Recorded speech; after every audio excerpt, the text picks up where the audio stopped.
네, 제가 중간중간 궁금하신 거 있으면 잘 물어보시고 하여튼 질문이 많아야 돼요. 뭐든지 간에 그래야 자기게 되는 거예요. 그러니까 우리가 이제 어떤 내용이든지 그거 내가 알아 이 정도를 착각하는 경우가 있어요. 그러니까 내가 이것에 대해서 안다 그러면 솔직한 얘기로 누구에게 설명을 할 수 있어요. 여러분 이제 군이라는 특성이 있으니까 여러분 후임 들어오면 여러분들 이제 직속 후임인 거죠. 여러분들이 맡은 보직에 있어서 그러면은 여러분들이 맡은 보직을 모르는 사람 없을 거 아니야. 그럼 후임한테 안다는 건 뭐예요? 그 후임한테 그 보직의 내용을 가르쳐 줄 수 있을 정도가 돼야 되는 거죠. 그래 아는 거지. 후임이 이거 어떻게 하는 겁니까? 모르겠는데 그러면 자기도 모르는 거예요. 그런 것처럼 그리고 하나님 말씀에 대해서도 어떤 부분에 대해서 내가 안다 이렇게 한다 그러면 최소한 누구에게 말할 수 있고 설명할 수 있고 또 어떤 질문이 들어왔을 때 이제 답할 수 있고 이제 그렇습니다. 그거를 목회자들은 당연히 해야 되지만 목회자들만 해야 되느냐 그건 아니라는 거예요. 우리가 이제 지금 여러 이단들 얘기한 것도 그럼 그런 이단이 왜 잘못됐는가에 대해서 목사님한테 물어서 답을 얻는다 할지라도 결국은 내 안에서 그게 이해가 되고 또 지식적으로 갖고 있어야 이 이단은 이것 때문에 문제야. 이 이단은 이것 때문에 문제야. 이렇게 말을 할 수 있는 거예요. 그냥 여호와의 증인은 이단이래. 신천지는 이단이래. 근데 거기가 진짜 왜 이단이야? 그러면 글쎄 그냥 목사님이 이단인데 교회가 이단이야. 근데 의외로 주변에 이렇게 보면 그 정도 말하고 많은 사람들이 대부분. 그래서 거기가 이단인 건 알겠는데 왜 이단이에요? 글쎄 그렇게까지는 내가 잘 모르겠는데 그러면 거기서 하는 내용이 좋게 들릴 경우도 있어요. 그러니까 내가 예를 들면 신천지가 이단이라는 걸 알면서도 거기가 뭐가 잘못됐는지를 모르면 거기서 하는 얘기가 이거 참 신비로운 얘기인데 새로운 얘기인데 이러고 들게 되는 경우도 있다는 거죠. 그런 것들을 방지하는 차원에서 이제 교리라고 하는 성경을 잘 해석해내는 것을 이제 우리가 교리라고 부르잖아요. 근데 그 교리는 여러 가지 의미가 있어요. 첫째로는 성경을 바르게 해석하는 의미도 있고, 그래서 안경과 같은 역할을 한다. 그래서 우리가 이렇게 딱 벗었을 때 글자가 잘 안 보이는데 딱 쓰면 정확하게 잘 보이잖아요. 이런 역할도 하고, 그 다음에 이제 이단을 막는, 그래서 어떤 이렇게 테두리를 이렇게 쫙 쳐놓는 여러 가지 역할들이 있습니다. 그래서 이런 교리나 이런 것들은 그런 차원에서 목회자들만 하는 것은 아니고 성도들이 충분히 알 수 있도록. 그래서 종교개혁 시대 이후에는 목회자를 이제 교회 청빙하잖아요. 청빙할 때 조건이 뭐냐면 지금 한국교회가 그렇다는 건 아니고, 그러니까 한국교회가 그런 식에 있어서는 좀 퇴보가 되는 거죠. 지금은 목사님이 당연히 설교도 잘해야 되지만 박사냐 뭐냐 이런 거 엄청 따져요. 외형적이고 보이는 거 이런 것만 따지는데, 종교개혁 시대 때는 목회자들을 청빙할 때 주일날 설교를 2번 정도 해줄 수 있느냐, 그리고 교리 공부, 즉 성경 공부를 해줄 수 있느냐, 이게 조건이었어요. 아예. 그러니까 이런 조건을 내걸었다라는 이유는 뭐겠습니까? 그 당시에는 교회가 어떤 일을 했다는 거, 예배를 드리고 성경 공부하는 일이 자연스러웠다는 거.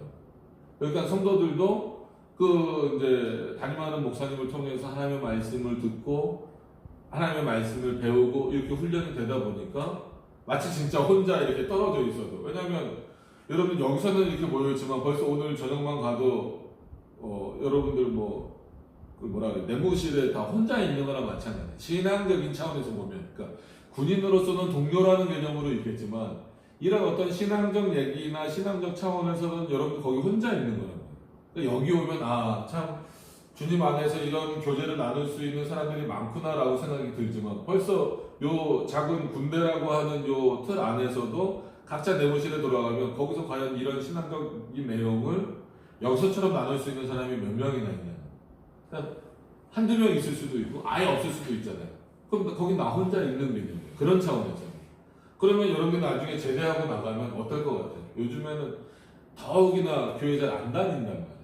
제가 어렸을 때만 해도, 목사님이 어렸을 때만 해도 그냥 교회는 안 가본 사람이 없을 정도로 그냥 한 번은 다 갔다 오는 곳이었어요. 그냥 뭐 여름성경학교라든지 뭐 친구초청단체라든지 이런 걸로. 근데 지금은 아예 그런 거 행사를 해도 안 오잖아요. 그러니까는 아주 큰 교회가 아닌 이상 다녔던 교회들 중에서도 청년들이나 학생들이 그렇게 많지 않을 거예요. 그래서 어떤 예전에는 교회 전체 교인들이 한 50명, 100명만 된다 그래도 애들이 빠글빠글했대요. 근데 지금은 500명, 600명 넘어가는 교회들도 청년이나 학생부가 거의 없어요. 뭐 몇십 명 있거나 몇십 명은 엄청 많은 거고 한 10명만 있어도 많은 분위기가 전부 다 그래요. 그러면 젊은 층이 그러면 여러분들이 뭐 학교로 돌아가든 뭐 직장으로 가든 이 사회에서도 거기서 그들과 어떤 그런 인적 교류를 맺는 차원에서는 여러분들이 혼자가 아니지만 이런 신앙을 나누고자 하는 부분에 있어서는 거기서도 왠지 모르게 혼자처럼 있어야 되는 그런 가능성들이 많단 말이에요. 그럼 거기서 과연 그렇게 혼자 이 신앙을 지키기 위해서 나 혼자 있을 때 과연 이런 진리의 내용을 확고히 하면서 지킬 수 있겠느냐.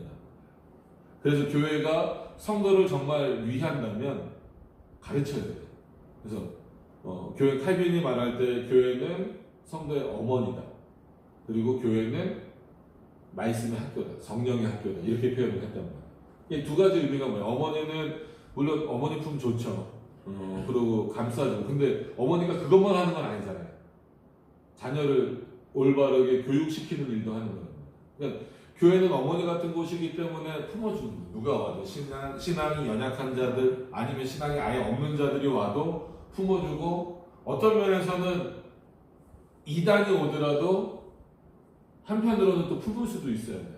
그러니까 무조건 오지 말라 이거보다도 이렇게 전해서 혹시 그가 회심할 수 있는 좀 이렇게 돌아설 수 있는 여지가 보이고 그런 가능성이 보인다 그러면 오히려 그 사람까지도 품어서 결국은 우리가 이단으로 가겠다는 게 아니잖아요.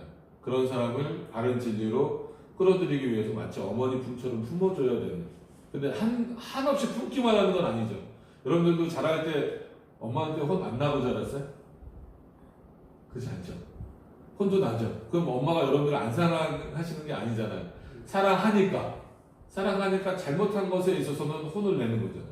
그게 교회가 그런 역할이에요. 그럼 교회가 성도들을 혼내야 된다 이게 아니고 내 자식이 바르게 잘 자라고 바르게 잘 성장하기를 원하는 게 엄마의 마음이라면 교회가 어머니 같은 마음이라면 어떤 마음이어야 돼요? 이 성도들이 어느 곳에 있든지 이 신앙을 잘 지키고 자라도록 교육을 시키는 게 교회의 마음이다. 그러니까 그리고 교회가 학교다라고 했을 때 결국 학교도 뭡니까? 잘 가르치는 거잖아요. 여러분 뭐 중고등학교, 대학교 다니는 이유가 뭐예요? 그 정도 상식은 알아야 어떤 일을 하든지 간에 그렇죠. 꼭 요즘에 그래서 전공대로 뭐 이렇게 안 하잖아요. 뭐 그럼에도 불구하고 뭐 학교에서 배웠던 수학이, 영어가 당장 우리의 삶에 도움이 안 되는 것 같지만 어떤 그 사고를 키워나가는데 어떤 기준을 삼는 데 있어서 전체적인 베이스가 되는 건 사실이란 말이에요.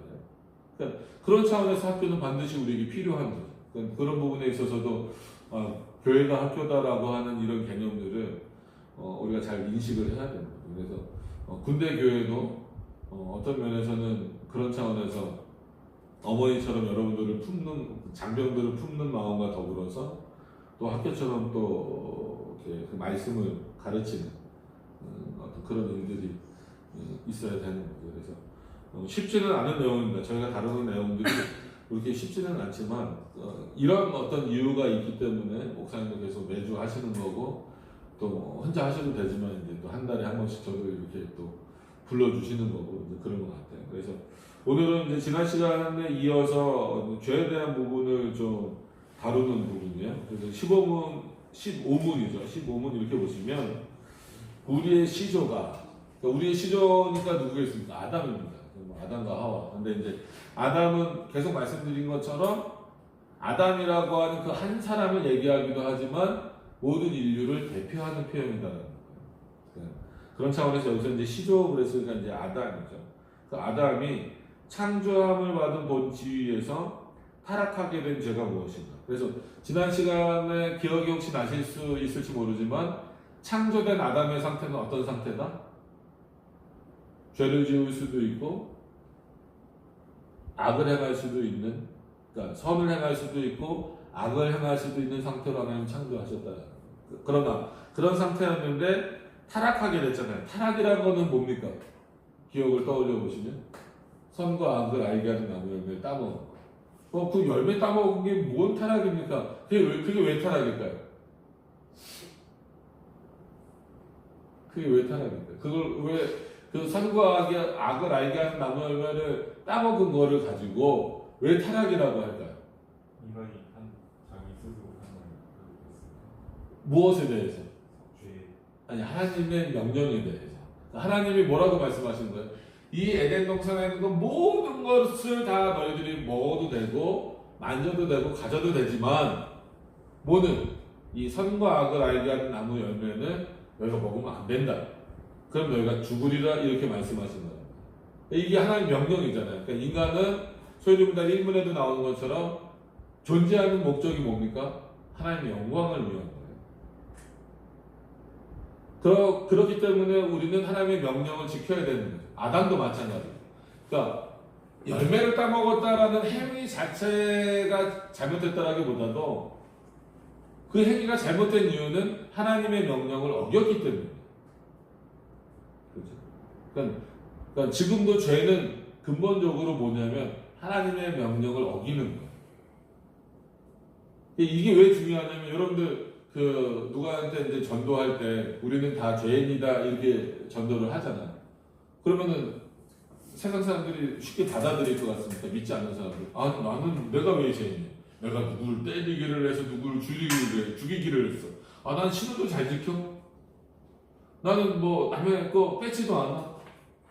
난 누구한테 욕한 적도 없어? 이렇게 나오잖아요.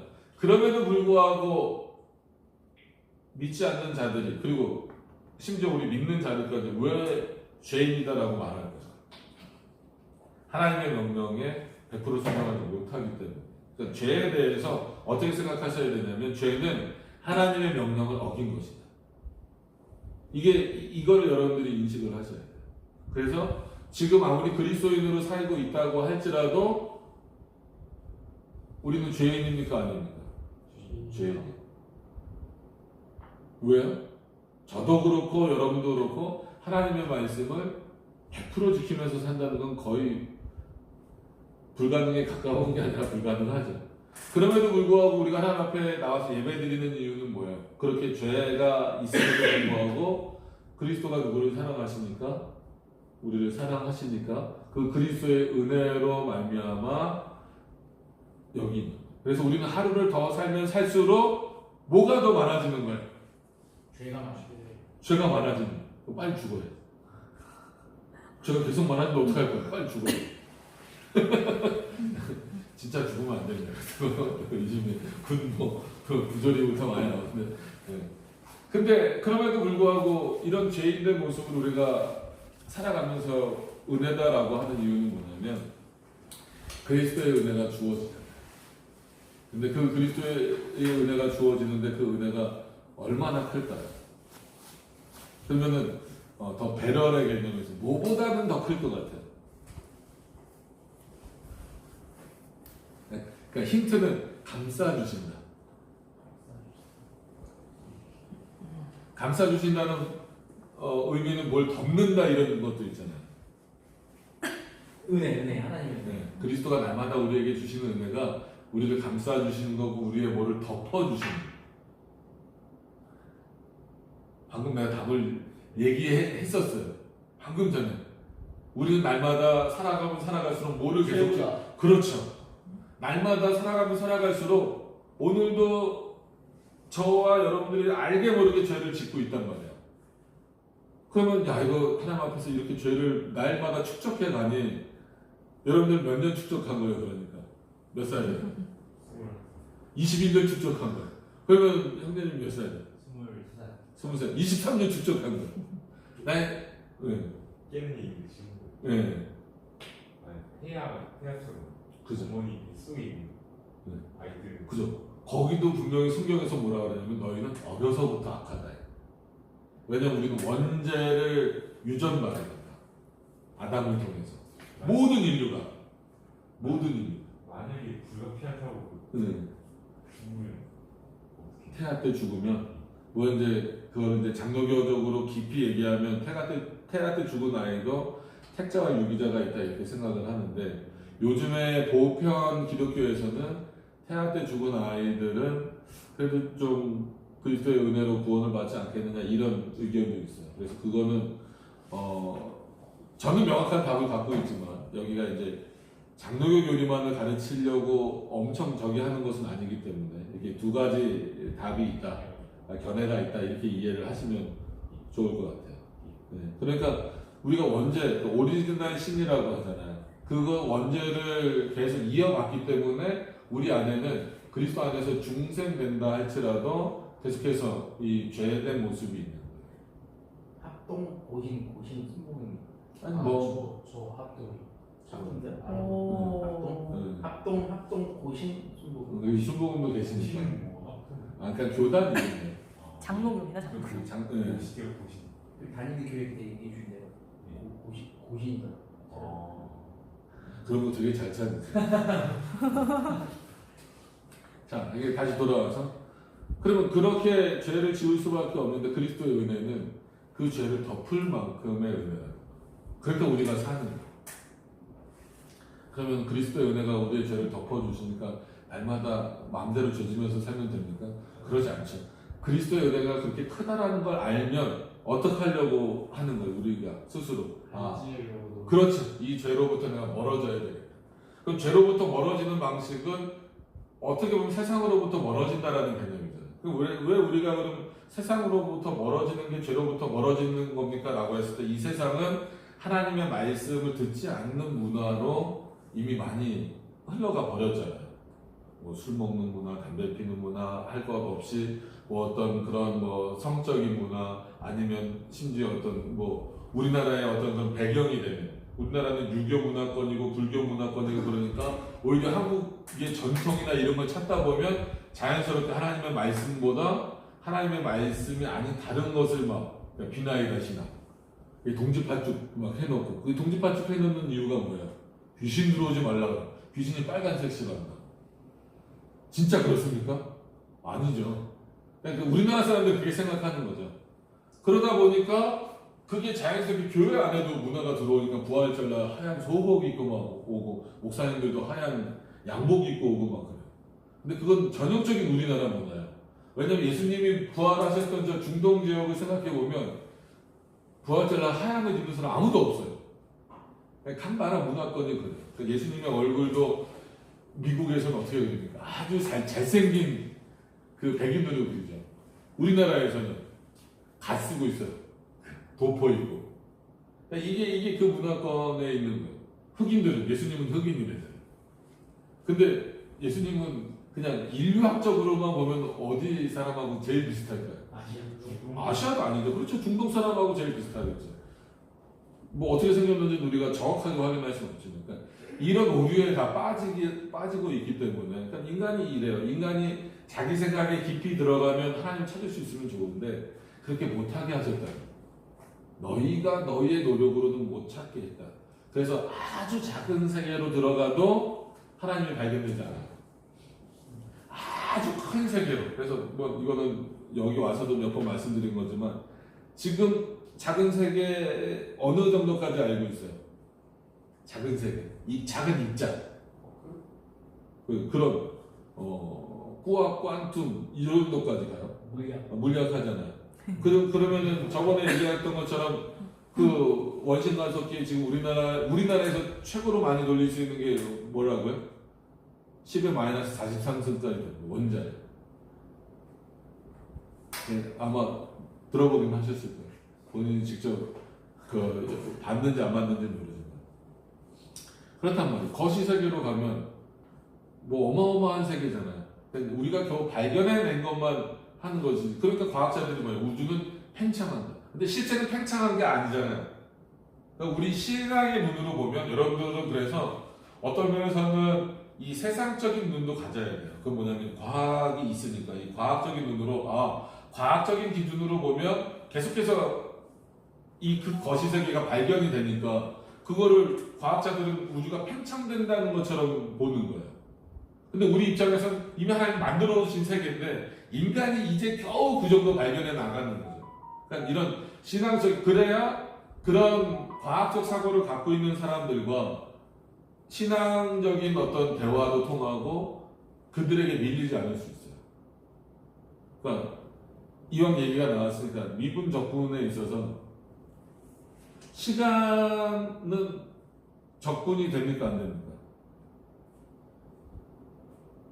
되죠. 근데 미분은 됩니까 안 됩니까? 미분이 된다고 지금 일반적으로 말하고 있어요. 그래서 지금 자율주행차 하고 있는데 시간은 미분이 되기가 힘들어요. 그러니까 이 자율주행이 그렇게 쉽게 되지는 않을 거다. 그러니까 왜냐하면 하나님이 물론 뭐 공간도 하나님이 창조하셨지만 하나님이 시간을 창조하셨고 그 시간 안에 우리를 살게 하시고 본인은 그 시간 안에서 역사하시기도 하면서 동시에 시간 밖에서 그 시간을 통제하시는 분으로 계시기 때문에 그 하나님 없이 인간이 과연 어디까지 도달할 수 있느냐에 대한 부분은 물론 뭐 하나님이 어디까지 끌고 가시는가는 정확하게 우리가 알 수는 없잖아요. 알 수는 없지만 그 한계는 또한 분명히 드러날 거더라. 그런 차원에서 인간적인 학문도 여러분들이 최대한 많이 아셔야 돼요. 그래야 한계점을 안다는. 그래서 그 스티븐 호킹이 그 빅뱅 이론의 창시자란 말이에요. 여러분들은 빅뱅 그러면 저기 뭐 그 YG 빅뱅밖에 모르는 건 아니죠? 응? 뭐 남자 그러면 별로 안 좋아할 거 아니야. 근데 그렇게 빅뱅 이론을 만들어서 어떻게 보면은 좀 지구의 기원뿐만이 아니라 어떤 이 우주의 시초를 설명해 보려고 했던 스티븐 호킹도 가장 대표적인 무신론자예요. 그러니까 하나님은 없다 이렇게 말하는 인물인데도 빅뱅으로서도 다 설명이 안 되는 부분들이 있잖아요. 그랬을 때 뭐라고 표현하냐면 이건 신의 영역입니다. 그 얘기는 신을 인정했다가 아니고 아직 과학이 그 부분을 풀지 못했다 이런 거예요. 그러니까 그런 부분에 있어서 우리가 과연 그러면 어떻게 하나님의 말씀을 이해할 것인가라고 했을 때 우리가 열심히 과학을 공부해서 스티븐 호킹을 이겨야 되겠다 이게 아니라 그럼 성경이 뭐라고 말하는 거예요? 왜 저렇게 뛰어난 과학자들도 결국은 자신들이 한계에 부딪히면 신을 못 능하는 거예요. 그죠? 힉스 입자가 발견됐을 때도 힉스 입자는 마이너스 43승이 아닙니다. 힉스 입자는 마이너스 18승에서 나오는 거예요. 그때 뭐라고 말했냐면 신의 입자라고 했어요. 그 얘기는 뭡니까? 더 안 깨질 거다라는 거예요. 힉스 입자에서. 근데 그 이후에 아까 말한 그 단위로 뿌와 퀀툼 이런 단위로 깨진 거예요. 그게 지금 10의 마이너스 43승까지 가고 있는 거예요. 그러니까 앞으로 얼마나 더 깨질지 모르죠. 그러니까 과학자들 입장에서도 계속 신의 영역이 나오는 거예요. 그러니까 그거 뭐냐면 아직 본인들이 해결하지 못한 영역. 근데 우리는 답을 알고 있죠. 뭐예요? 이 세상은 누가 보이지 않는 창조다? 하나님이, 즉 창조자가 보이지 않는. 왜? 그가 말씀으로 명령하신 거예요. 그래서 그가 명령하심에 존재케 된 세상이에요. 그러니까 창조자가 보이지 않죠. 그러니까 하나님이 안 계시다는 게 아니라 아무리 인간이 이 땅의 것을 가지고 연구해 봤자 창조주를 명확하게 밝힐 수 없다는 거예요. 그러면 어떻게 우리가 하나님을 믿습니까? 라고 했을 때는 그가 친히 말씀하시는 성경을 통하여서 그리고 말씀만 툭 던져주고 뒷짐지고 계시는 게 아니잖아요. 지금도 우리 마음 가운데 역사하셔서 이 말씀을 주신 것은 계시라고 말하면 이 계시를 분명히 드러내는 것은 조명하시는 여러분 제 마음 가운데에도 여러분들 마음 가운데에도 성령 하나님께서 빛을 비춰줘. 그러니까 조명이라는 것은 진짜 이런 일루미네이션이에요. 일루미네이션은 조명이라는 단어를 씁니다. 이 신학에서는. 그래서 성령께서 마치 빛을 우리 마음 가운데 비추셔서 이 말씀의 내용을 믿게 하신다. 그러니까 여러분들 감사해야 되는 이유는 뭐냐면 이렇게 죄인이면서도 감사해야 되는 건 여러분들 이런 신앙 안에 들어와 있잖아요. 지금 여기서 성경 공부하는 내용, 목사님 전하시는 내용에 동의하고 계시잖아요. 이게 여러분들이 동의하는 거가 아니고 물론 결과적으로는 여러분들이 동의하는 거지만 누구의 역사가 있었기 때문에 동의하는 거예요. 성령 하나님의 역사가 있기 때문에. 아까 말한 그런 이단에 빠져있는 사람들은 왜 우리가 믿는 이 신앙에 동의하지 못하고 거기 가서 있을까요? 누구의 역사가 없기 때문에 성령께서 역사하시지 않기 때문에. 그래서 우리가 경계해야 되고 조심해야 되지만 한편으로는 긍휼히 여기고 불쌍히 여겨야 된다. 그리고 그들에게도 누구의 역사가 있기를 성령의 조명하심. 그냥 성령의 역사에서 막 뒤로 다 빠지고 막 이런 거만 뒤로 넘어진다고 성경을 아는 게 아니니까 임파테이션이라고 그러죠. 그냥 뒤로 넘어진다고 하나님을 아는 게 아니잖아요. 배워야지 알지. 물리학 전공하는데 뒤로 넘어지면 배웁니까? 한시 열심히 공부해야 되죠. 그냥 그런 거예요. 하나님에 대해서도 학문이라고 했을 때에는 글로 나와 있는 성경을 기초로 해서 그래서 성령께서 어떻게 역사하신다라고 하냐면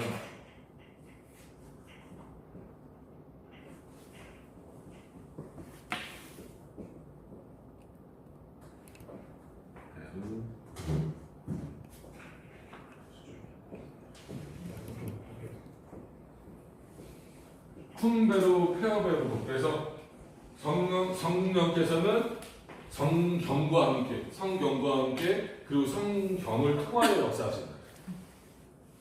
그러니까 죄의 문제를 지금 거기까지 가려고 이제 이런 얘기를 합니다. 그러니까 왜냐하면 자 내 이름을 한 달에 한 번만 들으니까 되게 잘 잊어버리죠, 그죠? 기억이 잘 안 나요. 여기 의창 형제 여기는 이제 꾸준히 거의 안 빠지고 와가지고 이제 기억이 나는데 나머지 세 분은 이름이 기억이 났다 안 났다 그래.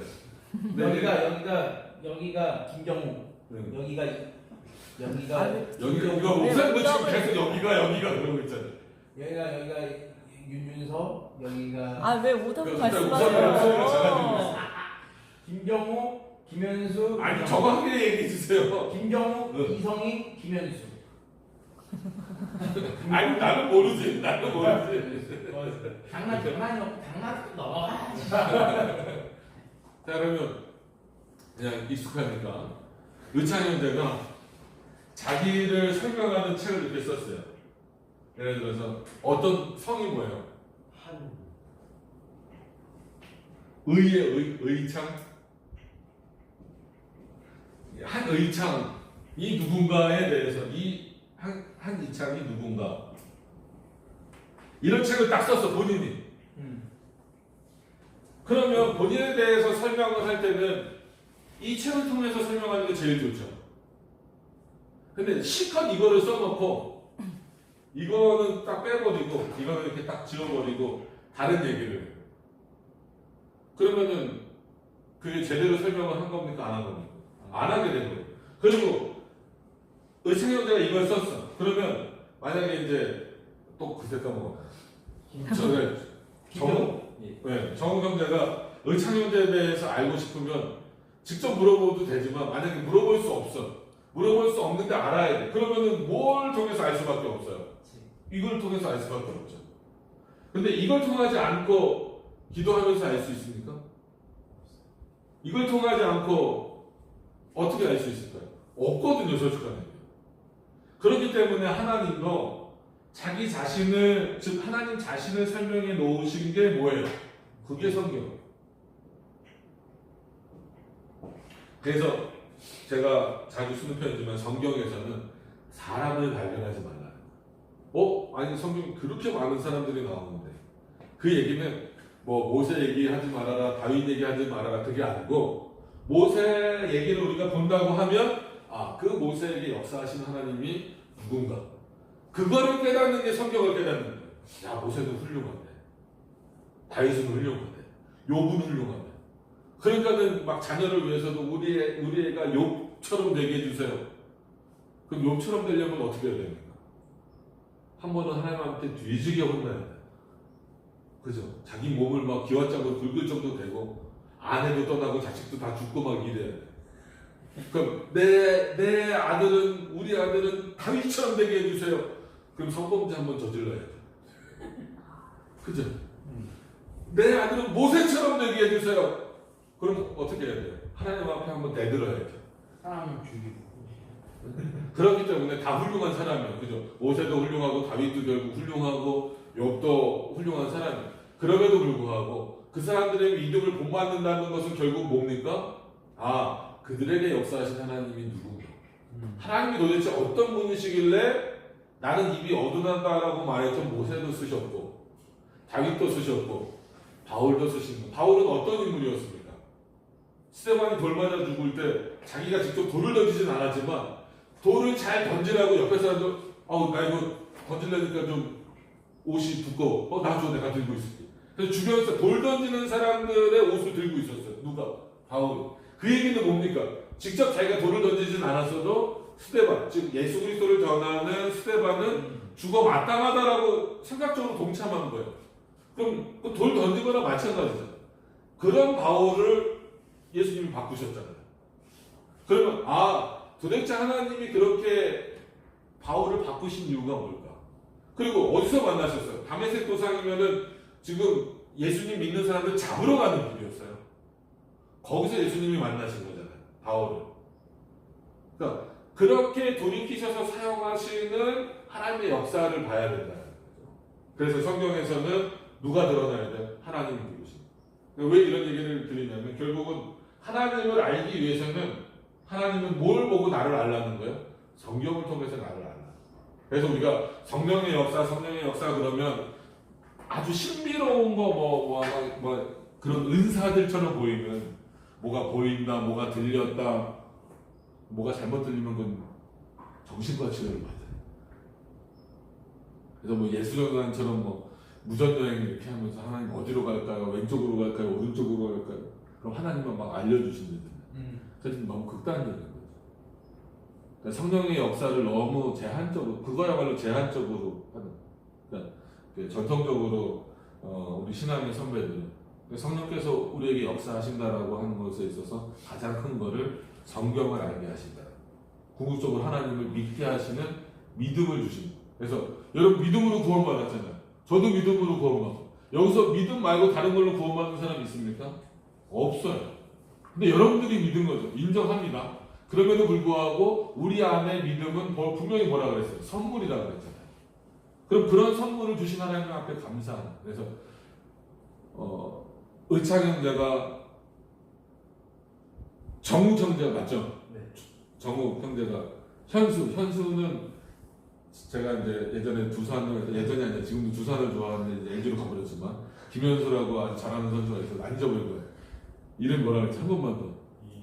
이렇게 외우시면 성선이 인간, 이성이 성선이 성. 그게 더 헷갈려요. 그러니까 성인 형제도 그렇고 각자가 믿은 믿음으로 구원을 받은 거예요. 그럼에도 불구하고 그거는 다 누구의 선물이에요? 하나님의 선물. 그러니까 나는 믿음으로 구원을 받았습니다. 이 말은 바꿔 말하면 나는 하나님의 선물을 받았습니다. 이렇게 고백하시면 돼요. 이게 귀한 고백이에요. 마치 내가 잘나서, 내가 뛰어나서, 나는 어렸을 때부터 엄마 뱃속부터 교회 다녔으니까, 나는 헌금 많이 내니까, 나는 이렇게 군대 와서도 예배 잘 드리니까, 그것 때문에 구원받은 게 아니고, 하나님이 주신 믿음이라는 선물로 구원을 받았다. 그게 감사한 거예요. 그러니까 여러분들이 열심을 무시하려는 게 아니에요. 오늘도 보니까 아침부터 와갖고 UCC 찍은 분도 있고, 또 와서 찬양 연습 이렇게 하고, 군대에서 그게 쉽지 않다는 건 알아요. 그러니까 요즘에는 좀 편해졌다 하더라도, 편해졌으면 더 쉽지 않죠. 왜?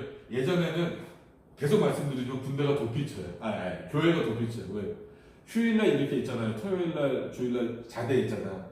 그럼 하루 종일 선임들하고 축구 차는지 공격 못합니다. 짠 밥이 안 되면 병장 때부터 골을 넣을 수 있어요. 축구 선수가 와도 안 돼. 그거는 축구 선수가 오면 걔는 계속 올리는 것만 해야 돼. 센터링만 해야 돼. 이등병 무조건 수비. 농구도 마찬가지야. 농구 슛이 안 된다고 해서 계급이 어떻게 돼? 그 일병이 슛 못 쏴. 수비만 해야 돼. 병장이 하면 오히려 골 넣으라고 이렇게 스크린 걸어줘요. 그럼 그런 시대였기 때문에 토요일날 군대 오면은 이렇게 찬송하고 그러고 울어. 내무 생활이 힘드니까. 제가 제 얘기했잖아요. 맨 처음에 딱 들어가니까 이쪽 우리 제 2포대 브라보 포대였는데 브라보 포대 사무실이 있고 이쪽이 작게 수송부랑 행정부가 쓰고 여기가 이제 브라보 포대가 다 쓰는데 여기는 한 20 몇 명 이렇게 있었어요. 근데 여기가 100명인가? 100명, 190명. 기절하게 돼요. 내 위로 190명 있는 거예요. 여기까지 합치면 200명이 넘는 거예요. 그러니까 이러니까 교회 오는 게 근데 좋았는데 지금은 여러분 자유롭게 누가 안 건드리잖아요. 근데 그런 시간을 내서 왔다는 거는 여러분들의 노력이지만 동시에 누구의 은혜가 있는 거예요? 하나님의 은혜가 있는 거예요. 그렇게 생각하셔야 돼요.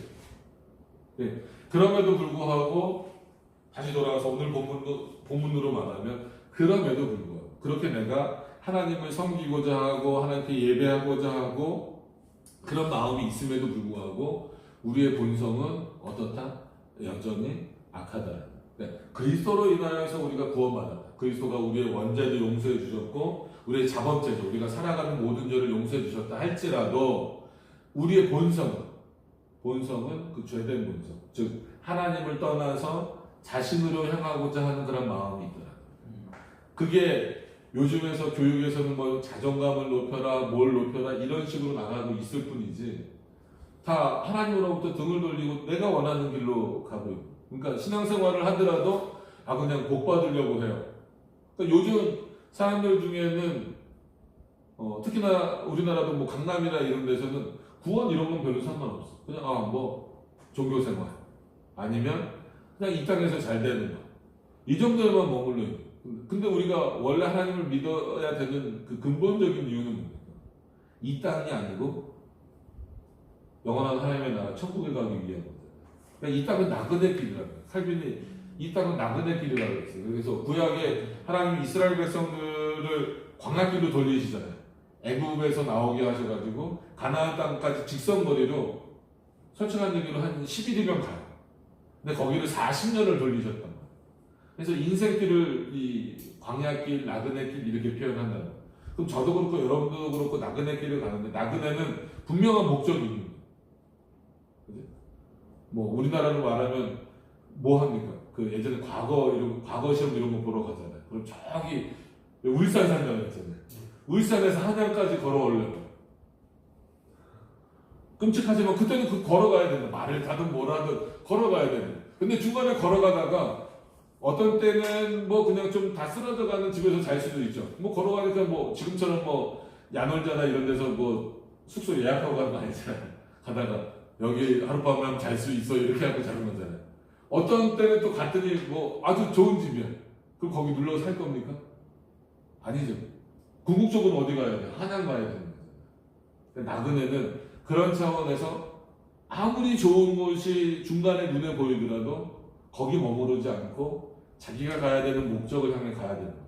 그러니까 인생이 그런 거예요. 그러니까 우리가 우리의 인생이 나그네 길이다라고 하는 것은 세상에 좋아 보이는 것에 안주하지 말고 그것을 목적으로 삼지 말라는 거예요. 여러분 예수 믿으면 부자로 살 수도 있어요. 근데 예수 믿으면 가난하게도 살 수 있어요. 근데 그게 문제가 되나요? 물론 이 땅에서는 좀 불편할 수는 있죠. 그죠? 물론 여기서도 그게 뭐 잘 사는 게 복일 수는 있겠지만 가장 진정한 복은 뭐예요? 하나님의 나라를 선물로 받는 거예요. 우리가 천국에 어떻게 들어가겠습니까? 선물로 받는 거예요. 어떤 자들인데요? 여기로 이제 돌아옵시다. 죄인임에도 불구하고 그런 본성적인 악함이 있고 날마다 죄를 더해가는 존재들임에도 불구하고 여전히 우리에게는 누구를 미워하고 시기하고 질투하는 마음들이 있다는 거예요. 지금은 그냥 여기 다 군대에 있으니까 그렇지만 아마 5년은 좀 짧고 10년 뒤에 여러분들이 다 만났어요. 누가 자기를 좀 희생할래요? 가난한 걸로. 여기서 짬밥 제일 어린 사람 누구예요? 밥이 잘 안 돼? 둘 다 줬는데. 둘 다 일병이에요? 여기 7월 전형, 여기 8월 전형. 여기가 더 느리구나. 10년 뒤에 딱 만났는데 현수 형제는 지하철 타고 왔어. 힘들게 이 더운데 막 땀 뻘뻘 흘리면서. 근데 여기서 제일 빨리 나갈 사람 누구예요? 올해 11월. 벤츠 타고 왔어. 그래서 오랜만에 만나서 반갑다 뭐 한다 막 이렇게 하는데 속으로 이제 현수 형제가 나도 나름 하나님을 잘 섬긴다고 했는데 왜 저 사람은 벤츠를 타고 나는 이 10칸짜리 지하철을 타고 다녀야 되나? 이런 마음이 들 수도 있잖아요. 그것도 어떻게 보면 오늘 이 15분에서 말하는 뭐에 들어가는 직접적으로 하나님을 욕하진 않았지만 그게 하나님 앞에 불만이 되고 원망이 되는 것까지도 죄라는 거예요. 이런 부분들을 생각하면 우리가 하나님 앞에 죄를 안 짓고 살 수 있는 방법은 없고 저번에도 한번 말씀드린 것처럼 우리가 가만히 있어도 죄인이에요. 이런 표현이었습니다. 왜 그럴까요? 지난번에 얘기한 거니까 한번 떠올려 보세요. 우리가 가만히 있어도 죄인. 왜 그럴까요? 맞아요. 왜냐하면 하나님이 우리를 어떻게 창조하셨어요? 이사야서에 보면 그렇습니다. 이 백성은 나를 찬양케 하기 위해서 내가 창조했다. 그러니까 근데 여러분 24시간 하나님 생각할 수 있습니까? 없잖아요. 그러니까 그것만으로도 우리는 죄인이에요. 그죠? 그런데 그것 때문에 우리가 뭐 지옥에 가지는 않잖아요. 그것 때문에 내가 어떻게 할까 이러지 않잖아요. 그런 모든 죄를 덮을 만큼의 은혜를 주신다는 것에 감사하세요. 그럼에도 불구하고 여기 말한 대로 본 지위, 즉 원래 에덴 동산에서 영원히 살 수 있는 그 지위에서는 탈락한 것은 분명한 거죠. 그래서 죽음이 이제는 우리에게는 자연스러운 거지만 원래는 형벌로 들어온 부자연스러운 거죠.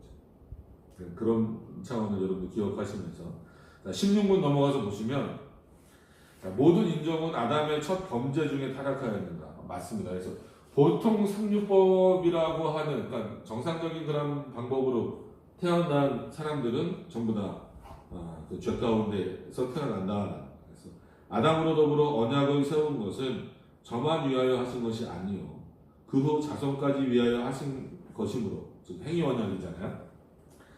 그 후 자손까지 위하여 하신 것이므로 그러므로 보통 생육법이니까 그러니까 남자의 난자와 여성의 남성의 난자였다.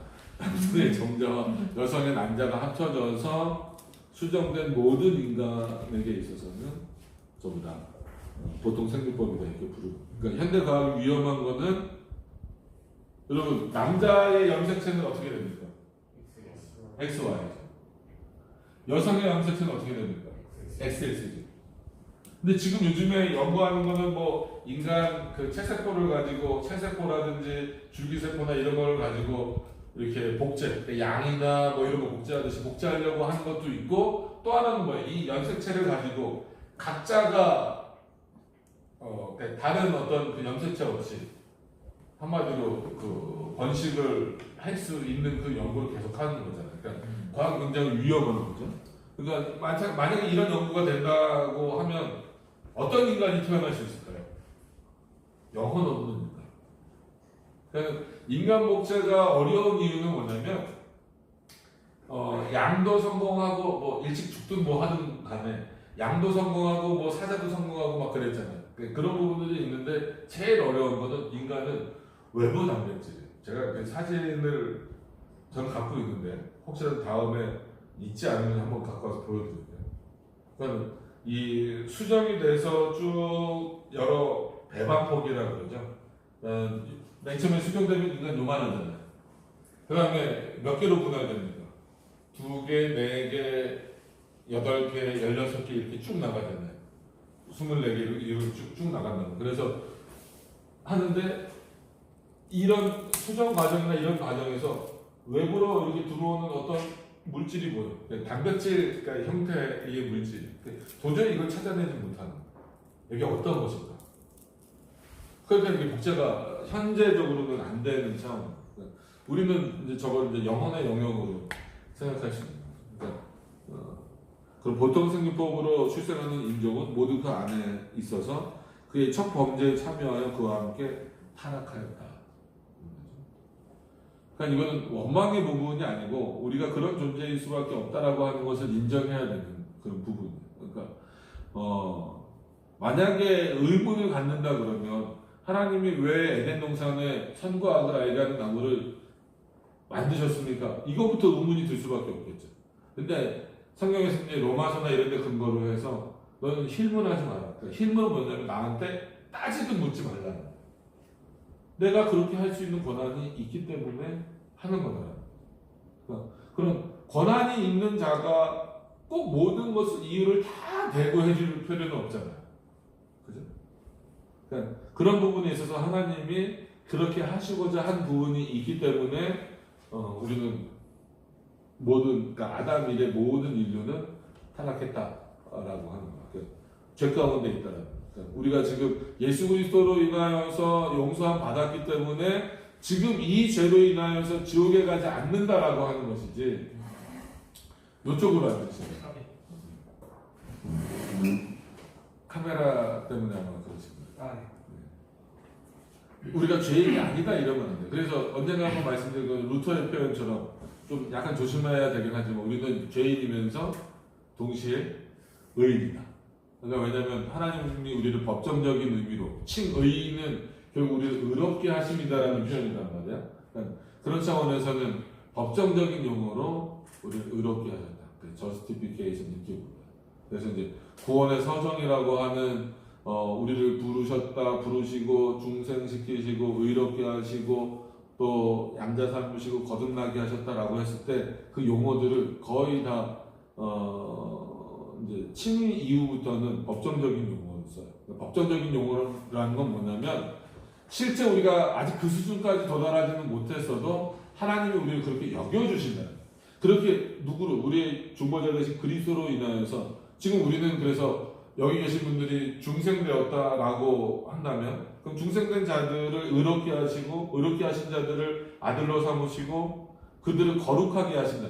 그것도 sanctification, 그러니까 saint예요. 그걸 이제 뭐 라틴어로 하면 sanctification 이렇게 되지만 그렇게 되면 우리가 아직 완전히 거룩해진 건 아니란 말이에요. 그럼에도 불구하고 이 거룩의 길을 계속 걸어나가게 하셔서 아까 말씀하신 대로 죄를 향하여서는 점점 죽고 의를 향하여서는 점점 살아가는 거예요. 그러니까 누가 그렇게 하시냐면 하나님께서 우리를 그렇게 거룩의 길로 인도해 가신다라는 이런 개념입니다. 그러니까 이런 부분들을 여러분들이 생각하셔서 내가 죄인이다라는 인식도 가져야 돼요. 그렇기 때문에 내 안에 있는 죄성을 그러니까 뭐 죽인다보다도 버리고 그 죄성으로 흘러가지 않게 되기 위해서라도 더 말씀 안에 내가 머무르도록 하나님의 말씀 안에 머무르도록 노력해야 된다는 거예요. 또 그러기를 소망하고 하나님께 그런 은혜가 있기를 간구해야 된다는 거죠. 그와 동시로 성경에서 레위기도 그렇고 여러 군데 나오잖아요. 내가 거룩하니 하나님이 말씀하시니 내가 거룩하니 너희도 거룩하니 어떤 게 거룩입니까? 저런 쪽으로 현수형님 뭐가 거룩입니까? 어떤 게 거룩인 것 같아요? 근데 우리가 죄가 없을 수는 없잖아요. 물론 그래요. 하나님 죄가 없으시죠. 그러니까 하나님은 죄가 없으신 차원의 거룩이란 말이에요. 그럼 우리가 하나님처럼 될 수는 없잖아요. 그죠? 아무리 여기서 십계명을 잘 지키고 말씀을 잘 지키고 산다 그래도 하나님처럼 될 수는 없어요. 근데 내가 거룩하니 너희도 거룩하라. 그러면 그건 뭘까요? 하나님이 말씀하신 우리에게 말씀하시고 명령하신 차원에 있어서는 지키며 살라는 거예요. 그렇게 지키며 사는 것이 거룩이라는 거죠. 근데 그걸 오해하니까 사람들이 어떨 때는 의복처럼 여기는 거예요. 그러니까 구약에는 제사장들이 뭐 입었어요? 가운 같은 거 입잖아요. 제사장복. 지금처럼 보면 가운 같은 거죠. 그럼 여러분 제사장복 입고 나오면은 죄가 없어집니까? 그렇지 않죠. 자기를 감추는 건 낼 수 있어요. 그러니까 진정한 거룩은 눈에 보이는 어떤 그런 차원이라기보다도 내가 얼마만큼 하나님의 말씀 안에 있고 그 하나님이 누구신지 알고 있고 그 하나님이 누구신지 더 알고자 열망하고 노력하고 있는가. 그리고 그 하나님 앞에 살고 있다라고 하는 것을 분명히 기억하고 있는 것. 그러니까 솔직한 얘기로 하나님 앞에 살지 않는 존재는 아무것도 없어요. 여러분 하나님 앞에 못 숨잖아요. 그죠? 네. 믿음의 문제를 떠나서 이 모든 세상에 하나님 앞에 못 숨어요. 근데 믿지 않는 자들은 그걸 인식을 못하고 있을 뿐이죠. 그럼 우리는 최소한 인식하고 있어야 돼요. 그러면 내가 하나님 앞에 있다라고 하는 것을 인식한다면 우리들의 행동이 어떻게 해야 될까요? 우리들의 생각과 행동과 언어가 어떻게 해야 될까요? 절제가 될 수밖에 없죠. 여러분 하나님 앞에서 하나님이 계시다, 내가 하나님 앞에 있다라고 생각을 하면서 도둑질 할 수 있습니까? 순정. 그 최소한 도둑질 할 때는 누가 없다고 생각하는 거예요. 하나님이 없다고 생각하는 거랑 똑같은 거예요. 그러니까 이게 무서운 거예요. 그러니까 우리가 그리스도인임에도 불구하고 하나님을 마치 떠나서 떠날 수 없는데 떠난다라는 건 뭐예요? 내 생각 가운데 하나님을 생각하지 않는다는 거예요. 그러니까 여러분들의 삶 속에서 이런 부분들이 얼마나 많은지 스스로가 돌이켜 보셔야 된다는 거예요. 그러니까 그런 부분들을 좀 많이 기억을 하시면서 보시면 될 것 같습니다. 자, 17문 가서 보시면 이 타락이 인정으로 하여금 어떠한 지위, 그러니까 인종이니까 모든 인류에, 모든 인류로 하여금 어떻게 됐는가라고 했을 때 이 타락은 인종, 즉 모든 사람으로 하여금 죄와 비참한 처지에 이르게 하였다. 그러니까 죄와 비참한 처지는 어떤 상태입니까? 그렇죠, 죽음의 상태. 그래서 그 아담과 하와가 받은 형벌에 대해서는 말씀드렸죠. 저는 기억이 나는데 원래 말한 사람은 기억을 해요. 들은 사람은 기억을 잘 못하지만, 그러니까 아담과 하와를 한번 생각해 보세요. 아담과 하와가 선과 악을 알게 하는 나무 열매를 따먹으면 죽는다라고 하나님이 말씀하셨어요.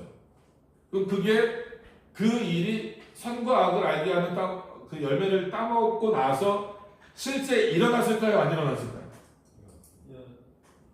일어났어요. 아담과 하와 살아있잖아요. 그죠? 그 영혼은 죽은 거고. 영혼이 죽었다라는 게 혼돈하시면 안 됩니다. 지금 여러분들의 영혼은 죽어요, 안 죽어요? 안 죽었죠. 아니, 지금은 안 죽는데 지금 죽으면 안 되지. 여러분들이 이제 나이가 들어서 일찍 죽는다 그러면 좀 그렇잖아요. 우리 다 나이 들어서 죽어야죠. 그죠? 네.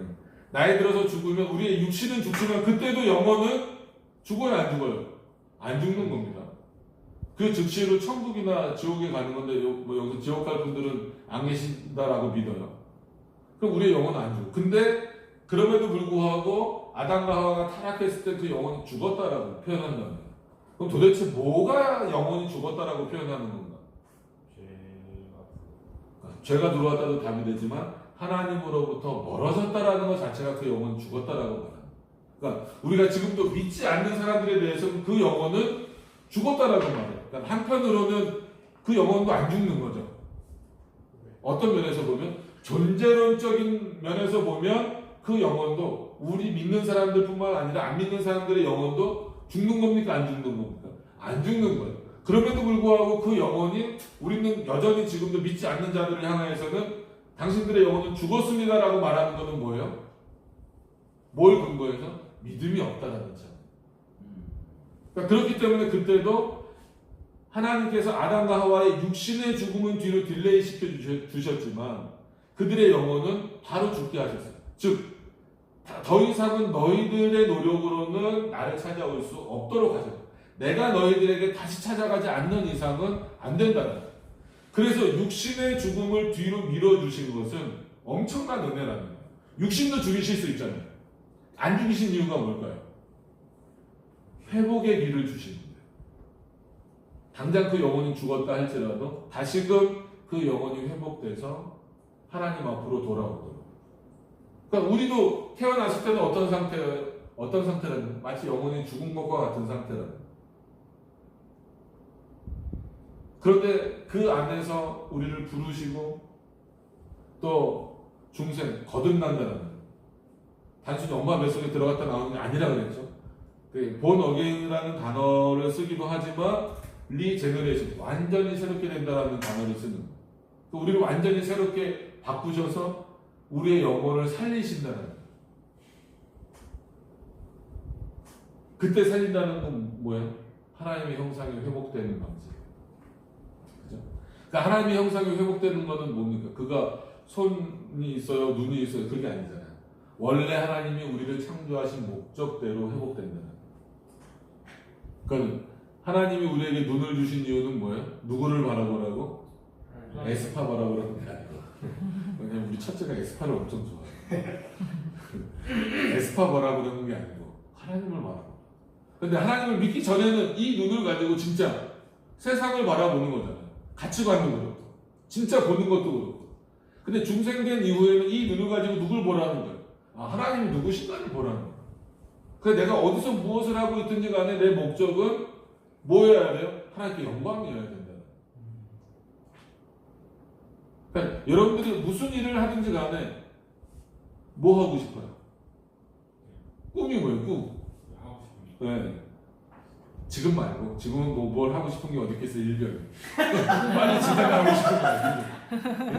그렇잖아요. 뭐 지금 뭐 하고 싶다고 할 수 있는 게 없잖아요. 그죠? 아무리 군대가 달라졌어요. 우리 때 군대 딱 들어오면 한 얘기가 그래. 너네 머리를 비워. 지금 나 그죠? 지금 지금 그냥 비우고 있어요. 그래야 선임이 시키는 게 이해가 안 되죠. 그래도 머리가 비워졌으니까 하는 거예요. 그거를 논리적으로 생각하려고 하면 안 돼요. 여기를 왜 배수를 왜 파야 되는지 몰라.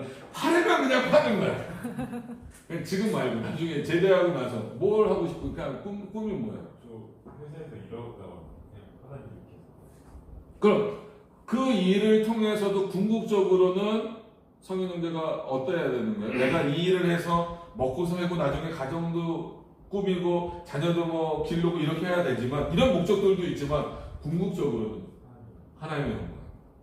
모든 일이든지 그렇습니다. 그러니까 여러분들이 직업을 선택하는 데 있어서도 그런 기준이 딱 생기는 거예요. 근데 여러분들이 바에서 일하면서 하나님께 영광 돌릴 수 있어요? 어려운 게 아니라 그럼 하나님이 그거 받으실까? 바에서 일하는 건 거의 여자잖아. 뭘 남자도 있나요? 바로 운영하는 경우도 많잖아요. 아, 그러니까 이런 것들을 우리가 통합적으로 생각해 봐야 된다는 거예요. 그러니까 그게 내가 중생됐다라고 하는 것을 어떻게 외형적으로 뭐 구원파처럼 그렇게 알 수 없잖아요. 근데 내 생각과 내 가치관이 그래도 이 세상 것이 아니라 하나님께로 기준이 점점점 되어져 가고 있다는 것 자체가 하나님이 나를 거듭나게 하셨구나. 나를 하나님의 백성으로 삼으셨구나. 이게 확인이 되는 거예요. 그럼에도 불구하고 타락한 이 인간은 이때 당시로는 어떤 타락이라는 거예요? 전적으로 타락했다. 이 전적 타락, 토탈 디프레비티라고 부르는 이 전적 타락은 어떤 차원에서의 전적 타락입니까? 하나님을 찾을 수 없다라는 거예요. 이걸 오해해서 너무 극단적으로 오해해서 도덕적이고 윤리적인 것까지 다 타락됐다 그래버리면 인간은 어떤 존재가 되어버릴까요? 짐승과 다를 바가 없죠. 그러지 않기 위해서 도덕적이고 윤리적인 건 남겨놓으신 거예요. 그래야 이 질서가 유지되잖아요. 그러나 하나님을 찾을 수 있는 차원에서 하나님이 원하시는 선이나 하나님의 형상을 회복하는 차원에서는 불가능해졌다. 그런 차원에서 우리는 전적으로 타락했다. 그럼 전적으로 타락한 우리들을 회복시키시는 건 누구냐라고 했을 때 그리스도다. 그 그리스도로 인하여서 그 그리스도가 우리의 죄를 대신 지시고 십자가의 죽으심으로 말미암아 우리가 새로운 생명을 얻게 되었다라는 그런 차원. 그렇기 때문에 우리가 날마다 그리스도의 은혜를 전가받는 것으로 생각해요. 로마 가톨릭하고 우리랑 좀 다른 건 그거잖아요. 주입이에요. 로마 가톨릭. 주사 맞듯이. 그러니까 그리스도의 의가 내 안에 탁 들어와 버려. 한 번 들어오면 그 내 안에 있는 그리스도의 의로 내가 죄도 이기고 구원을 향해서 갈 수 있다는 게 로마 가톨릭의 논리예요. 근데 그건 아니라 우리는 그런 능력은 없고 날마다 우리에게 부어주시는 그래서 그걸 전가라고 날마다 부어주시는 은혜로 더 하나님께로 가까이 가는 그런 어떤 삶의 방식입니다. 그럼에도 불구하고 처음에 이 상태는 전적 타락. 인간 스스로는 하나님을 찾지 못하도록 하죠. 그래서 창세기에 뭐라고 나옵니까? 타락한 이후에 아담과 하와가 나무님으로 자기 벗은 몸을 가리고 그것도 타락의 현상이잖아요. 죄의 현상이잖아요. 벗은 몸이 죄라는 것을 자기 스스로가 생각하는 거다. 에덴 동산에 있을 때는 벗은 몸이 그게 하나도 이상한 게 아니었는데 그 삼악의 기준이 인간으로 오면서부터 결국은 벗은 몸은 부끄러운 게 돼버린 거라고. 그런 인간이 스스로 하나님을 찾아서 다시 올까봐 생명나무를 뭘로 두르셨어요? 화약봉으로 두르셨어요. 더 이상 너희의 힘과 능력으로는 원래도 못 갔지만 더 이상은 안 된다. 이제부터 누가 먼저 찾아오시는 거야? 하나님이 먼저 찾아오시는 거야. 근데 그게 우리의 삶 속에서는 결과론적으로는 어떻게 나타나요? 우리가 하나님을 찾는 방식으로 나오는 거예요. 그래서 우리가 목사님들이 자주 하시는 말씀이 내일이니까 주일이니까 여러분 오늘 교회 나온 것도 여러분들이 온 것이지만 하나님이 여러분들의 발걸음을 인도하신 겁니다. 이거는 실제로 그렇다는 거예요. 왜냐하면 하나님은 우리의 의지를 자신의 뜻으로 사용하실 수 있는 거예요. 그러니까 믿음을 주신다. 믿음이 어디 있어요? 믿음이 우리 가운데 어디 있습니까? 우리 안에 믿음이 있을 거잖아요. 믿음이 어디 있어요? 마음은 어디 있습니까? 그럼 조금 더 근본적인 질문. 우리는 지금 어떻게 돼요? 여러분들 한번 쪼개보세요. 이렇게. 영혼과 육으로 나뉘잖아요. 네. 육은 분명히 알죠? 여기 있잖아요. 이게 육신이잖아요. 그럼 여러분들 영혼은 어디 있어요? 안 보이죠. 당연히 안 보이는 건 나도 알아. 그게 영이 보이면 그거는 이상한 거라니까. 그거는 귀신이 들렸든지 정신병이든지. 근데 영은 안 보이지만 있습니까 없습니까? 있죠. 당연히 있는 거죠. 그럼 서로 영혼이 섞일 수 있어요? 무슨 뭐 심야괴담에 이런 거 보면 막 섞이고 그러잖아요. 그런 귀신은 없어요. 여러분 귀신이라는 존재, 이거 격까지 이렇게 나가면 안 되는데 귀신이라는 존재는 분명히 있지만 성경에서 말하는 귀신이나 사탄은 뭡니까? 다 타락한 천사지 구천을 떠도는 영혼은 없는 겁니다. 그런 귀신은 무서워할 이유가 없어요. 여러분들은 뭐 요즘에 포상근무를 안 쓰니까 그렇지만 제가 얘기했잖아요. 저희 때는 하나포 귀신, 둘포 귀신. 그게 뭐예요, 그래? 뭐 그냥 각 포마다 귀신이 있다고. 예전에 초등학교에 가면 뭐 초등학교 그 배담이 있는 것처럼 밤마다 이순신 장군이 돌아다닌다 뭐 이런 거. 포상대가. 네, 포상대담. 저희 가면 뭐 누가 죽었고 누가 뭐 어떻게 되고 그러고 이렇게 근무소로 갔다 오라 그러면 되게 무서워하는. 근데 그런 귀신은 무서워할 필요가 없잖아요. 진짜 우리의 영혼을 죽이려고 하는 그 사단이 무서워요. 그 사단을 보이지 않는 거죠. 뭐 그 얘기는 뭐 나중에 합시다. 그런 얘기. 그러면 분명히 우리 영혼이 있는데 여러분들 영혼은 어디 있어요?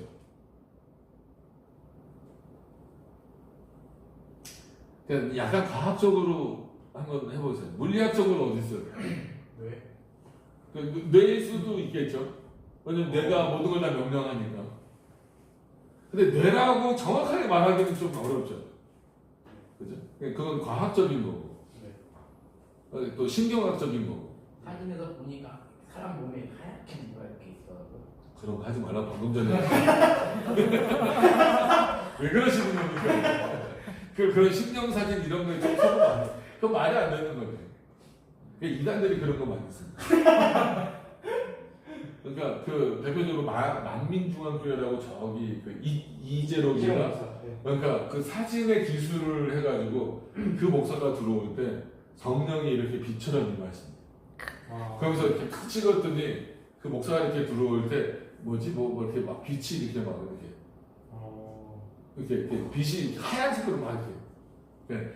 그러니까 사진 그 연구하는 사람한테 이렇게 보여줄 때 이거는 그 우리 잘못 찍으면 이렇게 사진에 빛 들어오잖아요. 그럼 상식적으로 성령이 빛입니까? 아니잖아요. 빛으로 비유될 수는 있어도 그럼 성령을 비둘기라 그러지 뭐. 그럼 비둘기 앞에 가서 성령님 그러세요. 비둘기처럼 뭐 빛처럼 바람처럼 그럼 구름처럼 그럼 다 성령이게. 그럼 비유잖아. 오순절날 뭐 불처럼 불같이 그럼 불 보면 다 성령님 그럴 거예요. 빨리 꺼야지. 그럼 성령이 불을 꺼버리면 안 되잖아요. 다 죽으세요. 그러니까 그거는 우리에게 적응하시는 표현이라고 여러 번 말씀드렸잖아요. 그렇게 불처럼 강력하게 우리를 붙잡고 우리에게 역사하신다는 거지. 불이 곧 성령이다 이러면 안 된다. 사람이 죽어 있는데 영혼이 일어난다. 아니 그러니까 그러면 안 된다고. 그러니까 제가 말씀드리는 이유는 우리는 분명히 영혼이 있지만 나를 생각하더라도 영혼이 있지만 내 영혼도 내가 어디 있는지 모르는 존재야. 그러니까 인간이 뭔가 대단한 것 같지만 대단하지 않아요. 인간이 아직 인간도 몰라요. 그죠? 그러니까 의사들이 영혼을 치유할 수 있습니까? 뭐 정신의학과에서 글쎄 뭘 한다고 해도 그게 뭐 이렇게 진짜 인간의 영혼을 치료한다고까지는 할 수 없죠. 근데 실제로 영혼을 치료할 수 있는 거는 어디서 해야 돼요? 교회에서 해야 돼요. 그것도 교회에서 뭐 목사들이 하는 게 아니에요.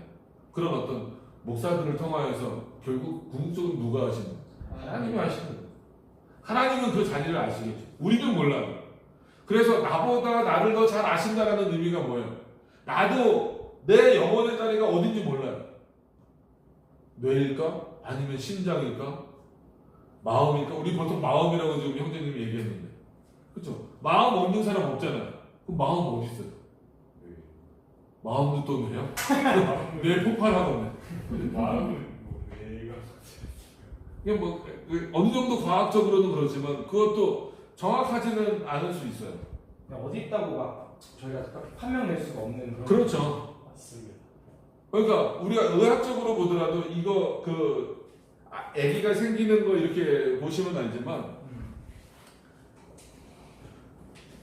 눈이 먼저 생겨요, 뇌가 먼저 생겨요. 뇌라는 게 먼저 생기죠. 그 의미를 우리 성경하고 연결시켜서 한번 해석해 보세요. 뇌가 있기에 본다. 아, 성경이 어디 그렇게 나왔습니까? 명이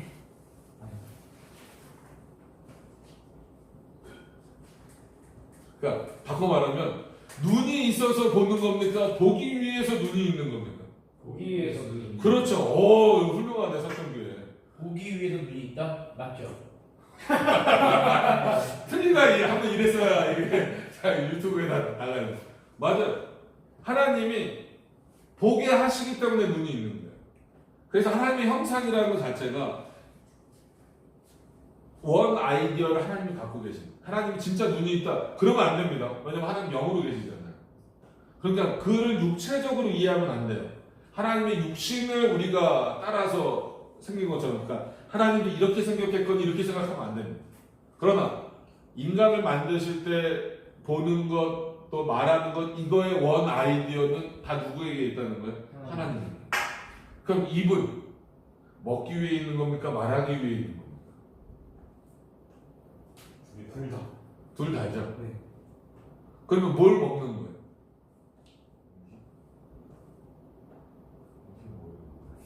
그러니까 아까 여기 두 공기 먹었잖아요. 하나님이 하나님 게 아니야? 이 주소연이 커져. 네. 뭐 꽂으려고. 먹으라 했으니까. 그 우리는 먹는 게 하면 뭐가 먼저 떠올라요? 음식이죠. 음식이죠. 근데 성경에서는 뭐라고요? 진짜 양식은 뭐라는 거예요? 하나님 말씀입니다. 먹는 게 비유예요, 비유. 그 우리에게는 실제잖아요, 이게. 먹는 게 실제잖아요. 근데 하나님이 보시기에는, 하나님 우리를 창조하실 때는 뭐가 실제인 거예요? 그의 말씀을 먹는 게 실제예요. 그래서 여러분이 이 양식을 먹을 때도, 이 세상의 음식을 먹을 때 그렇다고 금식하시라는 얘기가 아니라, 이 세상의 음식을 먹을 때도 이것을 먹고 내가 힘을 얻고 에너지를 얻어서 일도 하고 잠도 자고 공부도 하고 뭐 지금 군대니까 군대 일도 하는 것처럼 결국 내 영혼이 살 수 있는 일은 뭐라는 거예요? 그 영혼의 자양분을 어디서 얻는다는 거예요? 말씀. 그래서 여러분 말씀을 먹고 사는 삶을 하라는 거예요. 신명기 8장 3절이 그거죠. 만나에만 그냥 매여 있어요. 그죠? 아침에 눈 뜨면 만나 가지러 가는 거예요. 그러니까 나중에 안식일날 가지 말라 그랬는데 또 가잖아요. 가면 있습니까? 없죠. 많이 먹고 싶어가지고 그 다음날 것까지 갖고 오면 썩게 만드죠. 그 정도로 인간이 미련하고 그게 자신을 향하는, 자신을 위하는 거예요. 자신의 욕심, 인간의 욕심이 그렇다는 거예요. 그러니까 만나에 만족 못하니까 고기도 좀 달라고. 만나나 열심히 먹지. 그러니까 하나님 화가 나시니까 뭐라고? 너희가 먹는 그 메추리 고기가 이 사이에서 빠지기도 전에 하나님 진노가 임할 것이다. 그러니까 그거는 왜 그렇습니까? 진짜 양식이 뭔지 모르는 거예요. 근데 신명기 8장에는 8장 3절에는 뭐라고? 진정한 양식은 너희 입으로 먹는 게 아니고 만나가 아니고 진짜 만나는 뭐예요? 내 입으로 넣는 게 만나.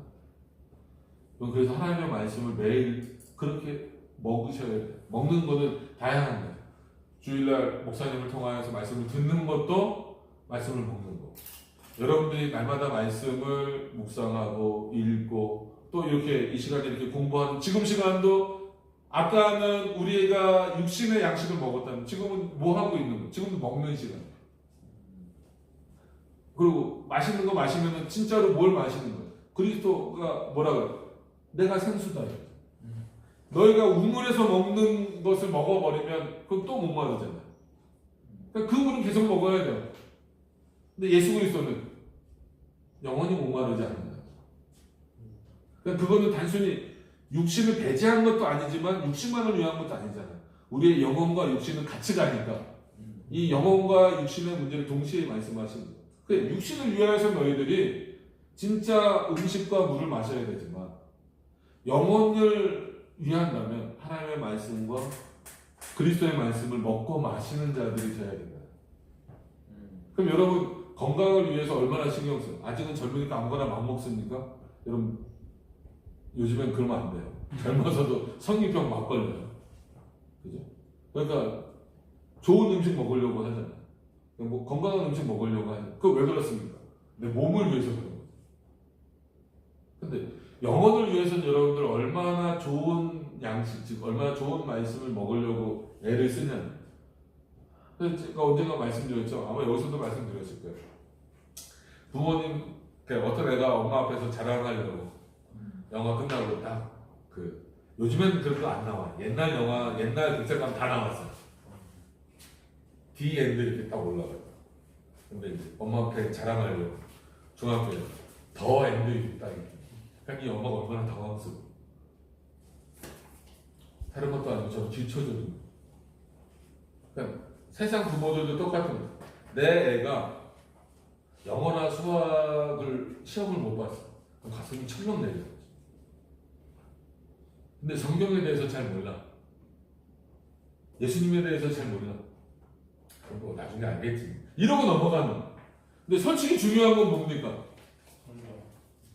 이 아이가 하나님에 대해서 얼마나 아는가가 더 중요한 거예요. 왜냐하면 영어 수학 잘하는 거는 이 땅에서 먹고 마시고 끝나버릴 거죠. 여러분 천국 가서 하나님이 영어 수학 문제 낼까요? 아니죠. 하나님이 누구신가를 아는 게 그만큼 중요하다. 그러니까 여러분들이 삶의 목적을 그런 차원에서 가치관을 어디다 두느냐가 그만큼 중요하다. 그래서 우리에게 보게 하신 이유, 우리로 하여금 듣게 하신 이유는 하나님의 말씀을 듣고 보라는 것. 이게 우선이다. 그런 차원인데 그 모든 것들이 타락됐다. 잃어버렸다. 더 이상 우리의 눈으로는 하나님을 못 보고 우리의 귀로는 하나님 들을 수 없다. 이게 전적 타락이다. 아시겠습니까? 그렇기 때문에 어떻게 하셔야 돼요? 그 타락한 눈을, 타락한 귀를, 타락한 입을, 타락한 손과 발을 하나님 다시 회복시키셔야 되잖아요. 하나님을 몰랐던 그 눈을 통하여서 다시 하나님의 말씀, 하나님 이렇게 쳐다보면 안 보이잖아요. 그런 하나님 뭐라는 게 아니고 이 말씀을 통하여서 보여주는 하나님을 보고 듣고 그럼 손과 발은 그 하나님의 일을 하도록 하시는 방식이에요. 그게 그 전적 타락되었던 우리의 모습을 다시 회복시키셔서 하나님의 형상을 회복시키시고 그 구원의 길. 그래서 우리들에게 있어서는 구원의 목적이 되면 안 돼요. 여러분들에게 있어서는. 교회 다니는 목적이 나는 교회 다니는 게 구원의 목적입니다. 왜냐하면 목적이라는 건 뭐예요? 내가 이룰 수 있어야 목적이잖아요.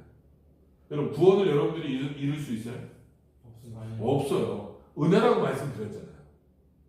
그렇기 때문에 구원은 목적이 될 수 없습니다. 왜냐하면 하나님이 선물로 주시는 거예요. 그럼 그 선물로 받은 그 구원을 선물로 받은 자들이 이 땅에서도 하나님 어떻게 살라는 거예요? 너희가 구원받은 자처럼 살라는 거예요. 구원받았는데 왜 마치 구원도 안 받은 자처럼 하나님을 모르는 자처럼 살려고 하는 거예요. 그러니까 여러분 여기 계심에도 불구하고 구원을 선물 받은 자로 사셔야 돼요.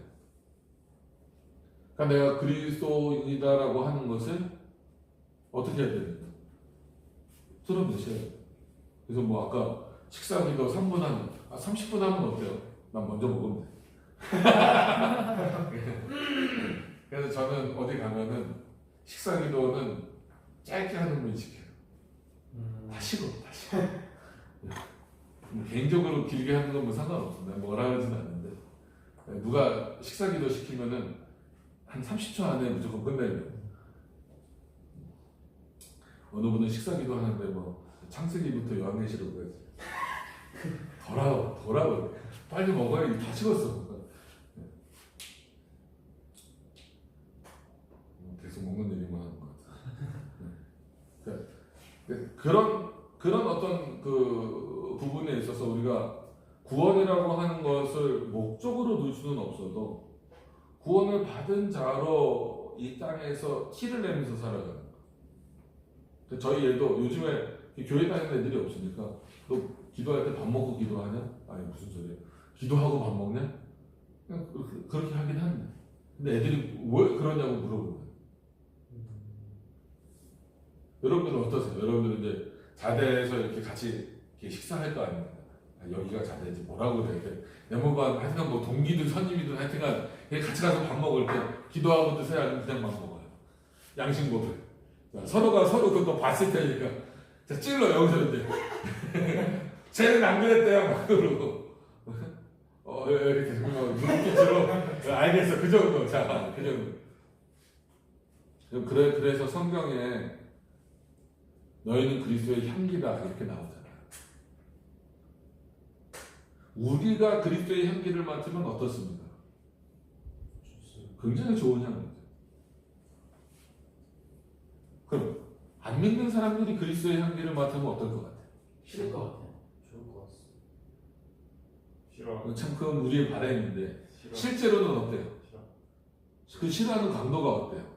거의 요즘은 극혐하는. 그죠? 아주 역겨워하죠. 요즘은 진짜 그죠?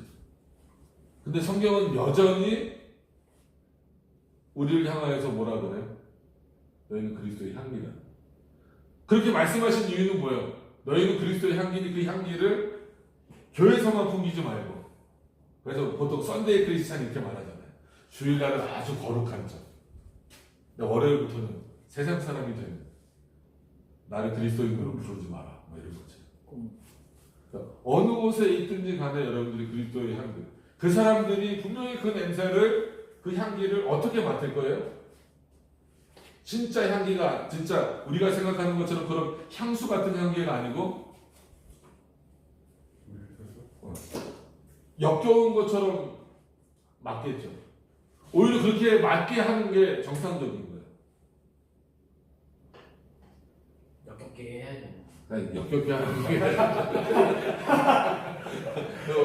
잘 이렇게 필터링을 해서 들으시기 바랍니다. 그러니까 이거는 누구 세상 사람들하고 여러분들이 각을 지고 거리를 두라는 게 아니에요. 그죠? 왜냐면 그들하고 친해져야 결국 그들에게 말씀을 전할 거 아닙니까? 그럼에도 불구하고 때로는 내가 이 신앙을 가졌다라는 것 때문에 손해를 볼 수도 있잖아요. 진급의 손해를 볼 수도 있고 군대니까 자연스럽게 진급이든 세상에서도 뭐 진급이지 그 뭐라고 올라가는 거 승진. 승진이 생각이 안 나. 저도 군대하고 다니는 거 같아요. DMZ 사업 보는데 일본에 저기 임직각하고 사람 여기 뭐라고 써있는지 모르겠어요. DMZ 백무장인데. 그건 나도 알아요.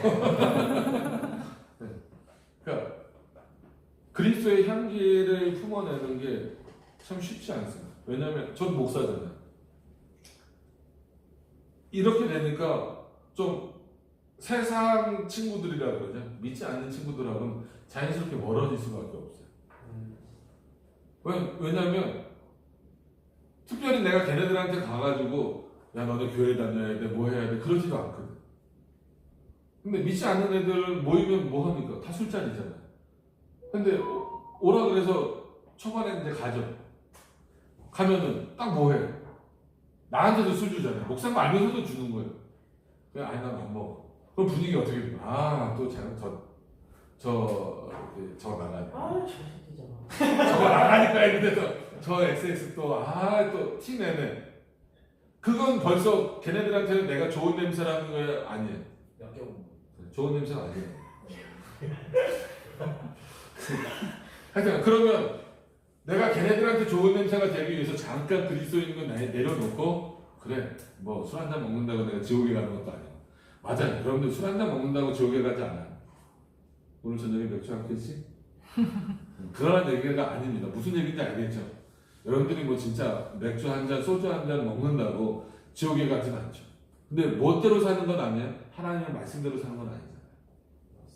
그죠? 그러면 벌써 여러분들도 제대했다고 친구들이 야 누구 제대했으니까 우리 한번 보자. 그럼 안 믿는 친구들 만나면 자연스럽게 어떻게 됩니까? 술자리가.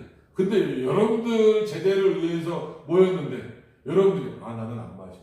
그럼 애들이 뭐라 그래? 뭐야 이런 분위기가 되는 거예요. 그럼 자연스럽게 그런 친구들하고 멀어져요. 그걸 감당할 수 있겠느냐. 직장에서 신입사원으로 들어갔어요. 자 이제 누구 들어왔으니까 우리 오늘 회식합시다. 그럼 대부분 뭐가 있어요? 술이 있어요. 네, 의창 형제가 딱 신입사원으로 들어가는 거예요. 의창 형제를 위해서 회식을 딱 했어.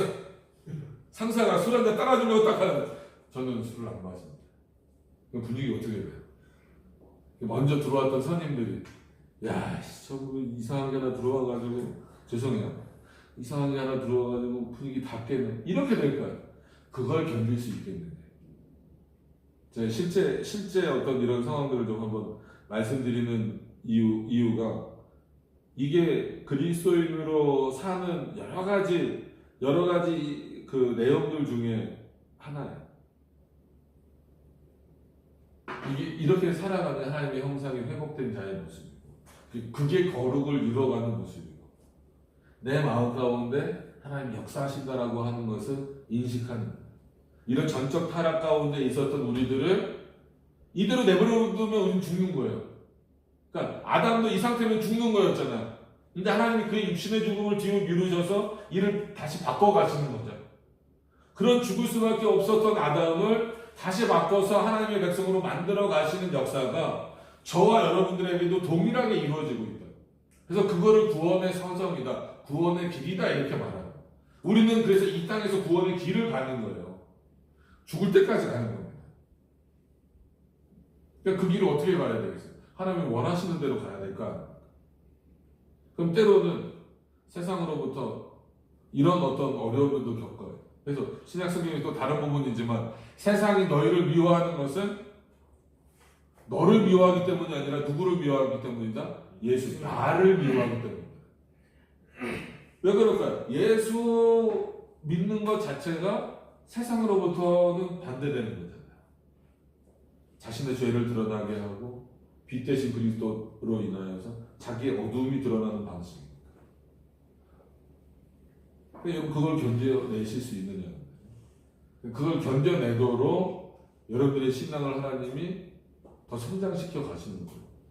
그래서 믿음을 선물로 받으셨다라고 한다면 물론 그 성장도 하나님이 하시는 거지만 여러분들도 최선을 다해서 열심을 다해서 그 길을 가셔야 된다. 그게 결단인 거예요.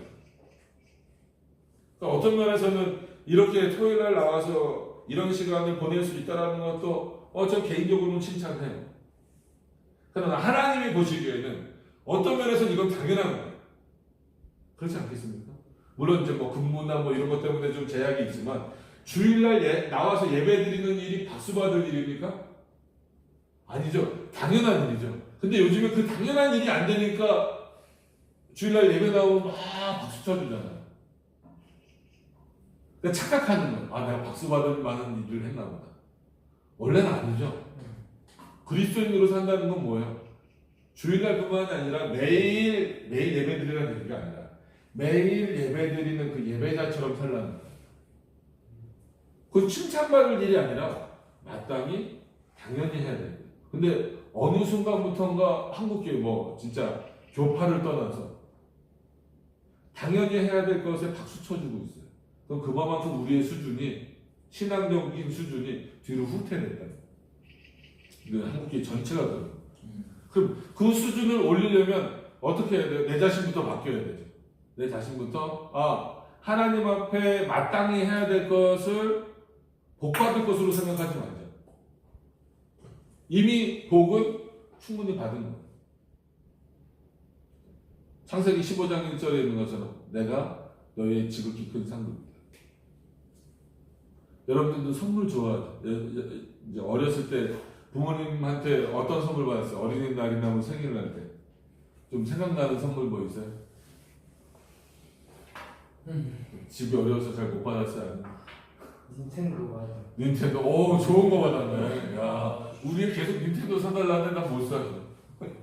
아니, 인형 사. 나를 팔아라, 네. 미키마우스 인형 말하는 미키마우스 인형. 목사님이요? 여자애도 아닌데? 좀 신기하다. 뭐 받았어요? 아니면 뭐 꼭 부모님이 아니더라도.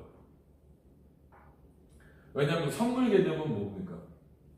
뭘 잘해야 주는 게 아니죠. 뭘 해서 주면, 예를 들어서 뭐, 이제, 그 보상이죠. 뭐, 구두, 아빠 구두 닦아라. 뭐, 흰머리 뽑아라. 그럼 뭐 50원, 100원 주. 이건 보상이지, 선물이 아니라. 그러면 어린아이 같은 신앙이라면 뭐예요? 선물에만 집중하는 거예요. 그러니까 이 핸드폰을 사주면, 솔직한 얘기로 더 좋은 선물을 받으려면 누구를 바라봐야 됩니까? 선물 준 자를 바라봐야죠. 근데 다 선물에만 관심이 있어요. 그게 우리의 신앙이 되면 안 돼요. 근데 진정한 선물, 그러니까 하나님이 먹고 마시는 것도 선물입니까? 아닙니까? 일용할 양식도 선물이에요. 그죠? 우리가 숨 쉬는 것도 선물이에요. 하루의 생명을 더 얻었다는 것도 선물이에요. 근데 이런 모든 선물보다 가장 큰 선물은 뭐예요? 하나님 자신이에요. 내가 너에게 선물이 되어주겠다. 내가 너에게 지극히 큰 상급이 되어주겠다. 그럼 나머지를 안 주시겠다는 게 아니겠죠. 먹고 마신 아브라함과 얘기하실 때, 모세와 얘기하실 때 내가 너에게 다 주겠다. 지금 모세는 그때 당시로 창세기 15장 1절 당시로 모세는 누가 없어요? 자식이 없잖아요. 100세야 돼서 이삭을 얻었잖아요. 그러니까 지금 모세에게 있어서는 제일 하나님이 주셨으면 좋겠는 게 뭐예요? 자식이잖아요. 그러니까 모세는 하나님 앞에 자식을 달라는 거예요. 하나님은 자식을 안 주시겠다, 뭐 주시겠다, 그때는 그렇게 막 저기 하시진 않으셨어도 나를 너에게 선물로 주겠다. 그게 상급이다라는 거예요. 그러면 자식을 얻는 게 가장 급해 보이긴 하더라도 우리가 객관적으로 놓고 봤을 때 자식을 얻는 게 더 큰 선물입니까? 아니면 하나님이 우리에게 상급되시는 게 더 큰 선물입니까? 다 그렇게 얘기하죠. 그럼 실제 생활에서도 여러분 그래요? 그러니까 이게 이 하나님의 말씀을 우리가 이해한다는 것 자체가, 그러면은 저도 여러분도 뭘 선물로 받은 거예요? 이미 하나님을 상급으로 선물로 받은 거예요. 그럼 그 만족하시죠? 만족 안 한다 그래도 이상한 거고, 만족한다 그러면 그 다음 질문이 생각이 나는 거죠. 그럼 다른 건 하나님 안 주셔도 되는 거죠.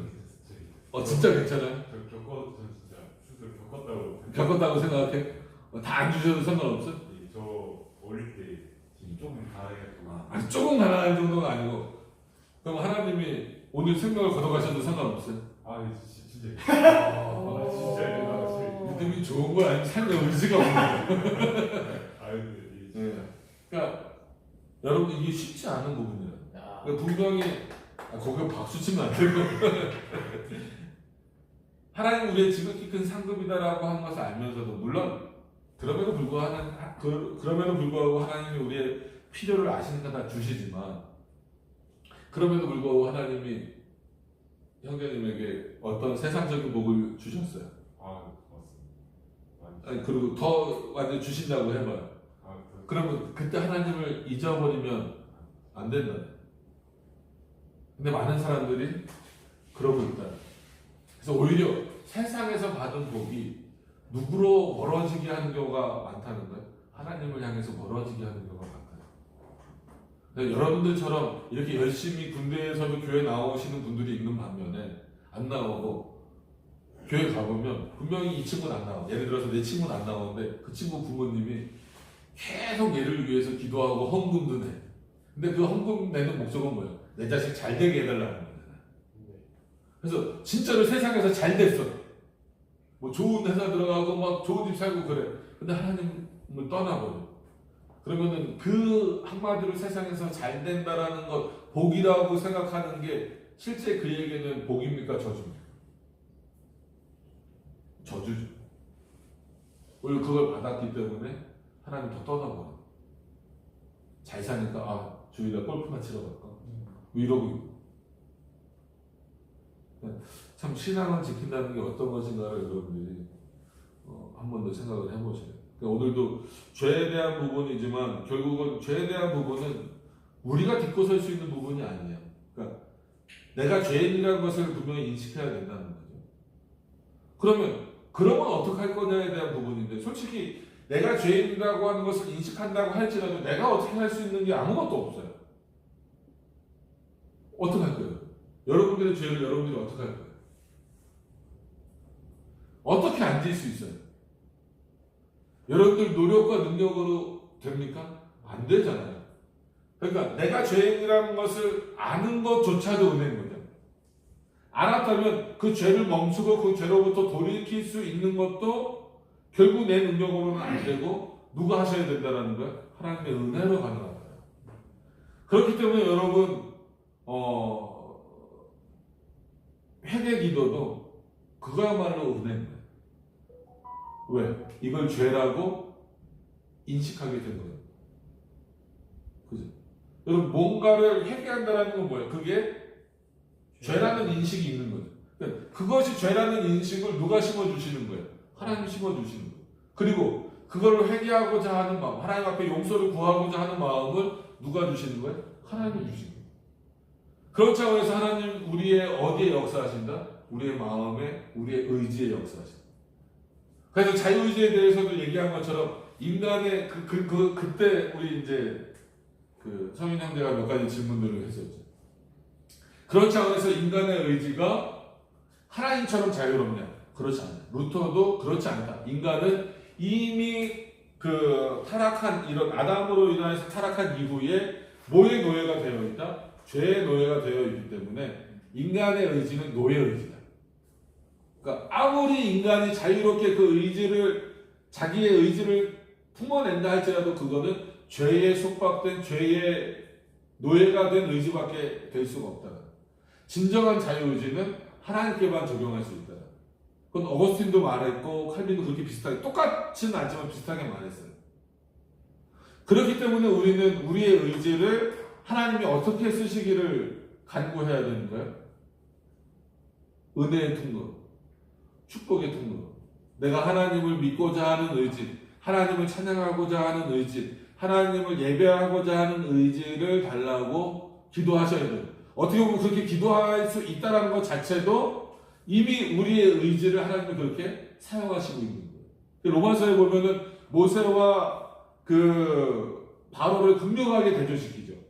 하나님이 모세의 의지도 사용하신단 말이에요. 누구의 의지도 사용하십니까? 바로의 의지도 사용하십니다. 그래서 성경에 보면 두 가지 표현이 다 있습니다. 바로의 입장에서는 바로 스스로가 강팍해졌다. 강팍해진 게 뭐예요? 마음이 약해지는 거죠. 그래서 10번째 재앙까지 안 내보내주잖아요. 근데 로마서를 보니까 누가 바로를 강팍해 했다? 하나님께서. 그럼 그 원인은 누구에게 있는 거예요? 가까운 원인에 있어서는 바로 스스로에게 있는 거죠. 하나님의 작정적인 원인, 큰 우리가 알 수 없는 그 먼 원인이라고 부르는 그런 차원에서는 하나님이 그의 의지를 그렇게 사용하셨다. 악하게 사용하셨다. 그럼 여러분들의 의지를 하나님이 악하게 쓰셨으면 좋겠습니까? 그러진 않잖아요. 여기 계신 분들은 그러진 않을 거라고 생각을 해요. 그렇기 때문에 우리의 의지는 하나님이 은혜를 주시는 수단이고 통로다. 그게 감사한 거예요.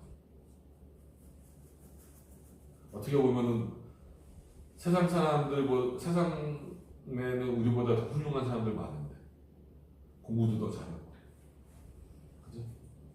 모든 면에서 더 뛰어난 사람들이 많은데 하나님이 우리를 부르셔서 우리를 사용하셔서 우리의 의지를 통해서 자신의 뜻을 이루시고 선한 역사를 하시고 그 의지를 은혜를 받는 수단과 통로로 사용하게 해주신다는 것 자체, 사용하고 계시다는 것 자체가 그게 참 놀라운데 그것에 감사하셔야 돼요. 그게 어떻게 보면 죄를 멀리하는 거예요. 우리는 멀리 못하잖아요. 그럼 누구로 하여금 하나님의 역사로 하여금 우리가 죄로부터 멀어져야 돼요. 그래서 이런 표현은 저는 개인적으로는 좀 조심스러워요. 죄 죽이기. 물론 궁극적으로는 죄를 죽이는 방식이겠죠. 그죠? 죄로부터 멀어지는 거니까. 근데 우리가 어떻게 죄를 죽이겠어요? 우리는 못 죽여요. 그게 아니라 그렇기 때문에 그렇게 표현하고 말하고 어떤 행동을 한다라기보다도 오히려 하나님께 전적으로 모든 걸 맡기는 그 죄로부터 내가 멀어지게 해달라. 그럼 자연스럽게 죄가 우리 안에서 죽어져 가는 거죠. 내가 어떤 행위를 해서 죽이는 게 아니고 하나님의 은혜로 말미암아 그 죄로부터 멀어지는 거예요. 이제는 그것을 하는 게 불편해. 예전에는 하나님의 은혜가 없고 하나님에 대한 지식이 없었을 때는 내가 한마디로 기쁘고 즐겁게 했었던 일인데 성경을 통해서 알려진 하나님을 보고 나니까 이런 하나님 앞에서 이런 행동을 한다는 게 이제는 불편한 거예요. 뭐 오늘 술 얘기를 했으니까 예전에는 뭐 술 먹고 뭐하고 담배 피고 뭐하고 하는 게 아무것도 아니었는데 이제는 하나님이 누구신지 알고 그의 거룩이 어떤 건지 아니까 이제 그거 하는 것 자체가 불편한 거예요. 그러니까 더 이상 누가 하라 하지 말아라 하지 않았음에도 불구하고 자연스럽게 거기로부터 멀어지는 거예요. 그거는 내가 했다라기보다도 내 안에서 누가 역사하신 거예요? 그게 성령이 역사하신 거예요. 그게 하나님이 역사하신 거예요. 그죠? 우리는 성령의 역사 그러면 어떤 그런 보여지는 은사들, 뭐 방언의 은사라든지 무슨 뭐 투시 은사, 성경에 투시 은사는 없는데 뭐 누가 만들어냈는지 몰라요. 엑스레이도 아니고. 응? 그런 게 아니고 진짜 성령께서 주시는 은사는 뭐예요? 하나님의 말씀을 깨닫고 내가 세상으로 가는 게 불편해지는 그게 성령의 은사. 성령의 은사. 그게 성령의 충만함. 이런 부분들을 여러분들이 생각을 하셨으면 좋겠어요.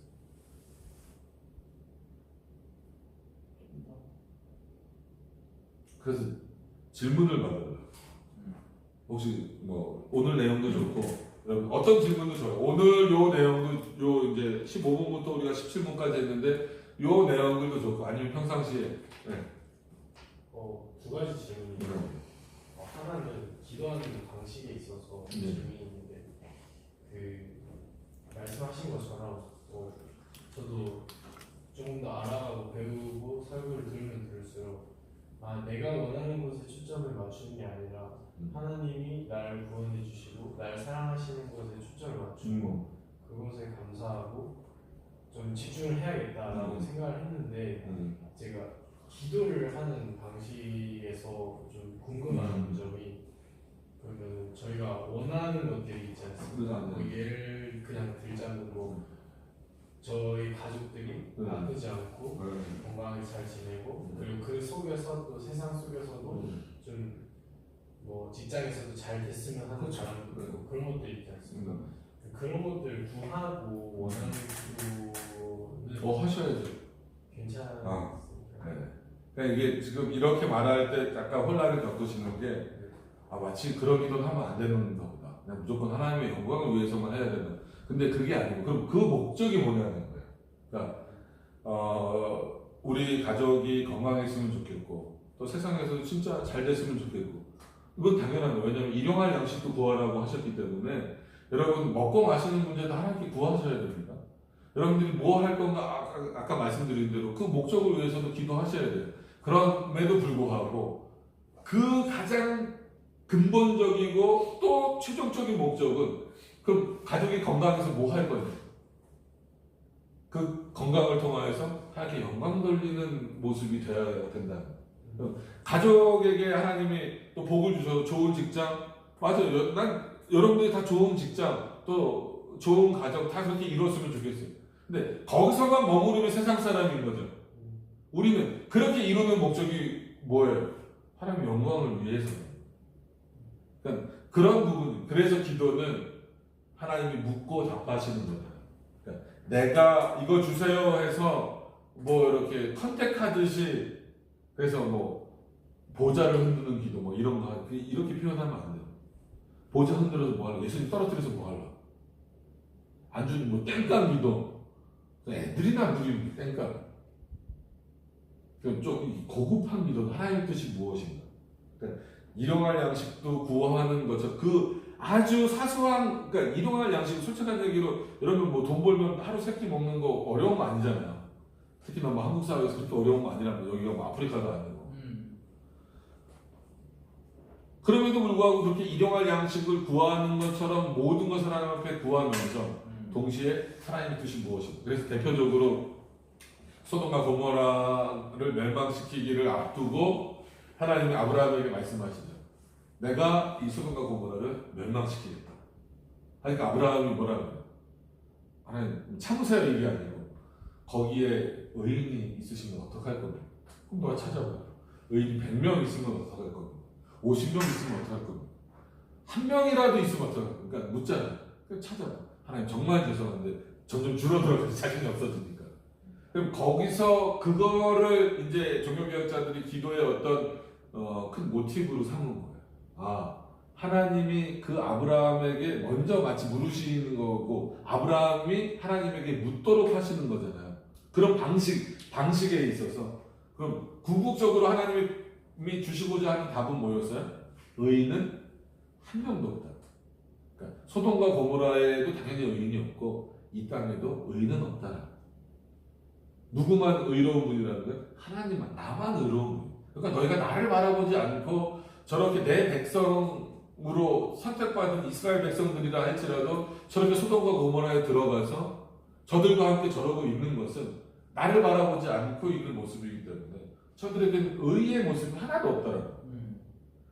하나님이 그걸 알려주기 위하여서 아브라함에게 그냥 얘기하셔도 되잖아요. 내가 소돔과 고모라 칠 건데 왜 그러냐면 저기 의인이 없어서야.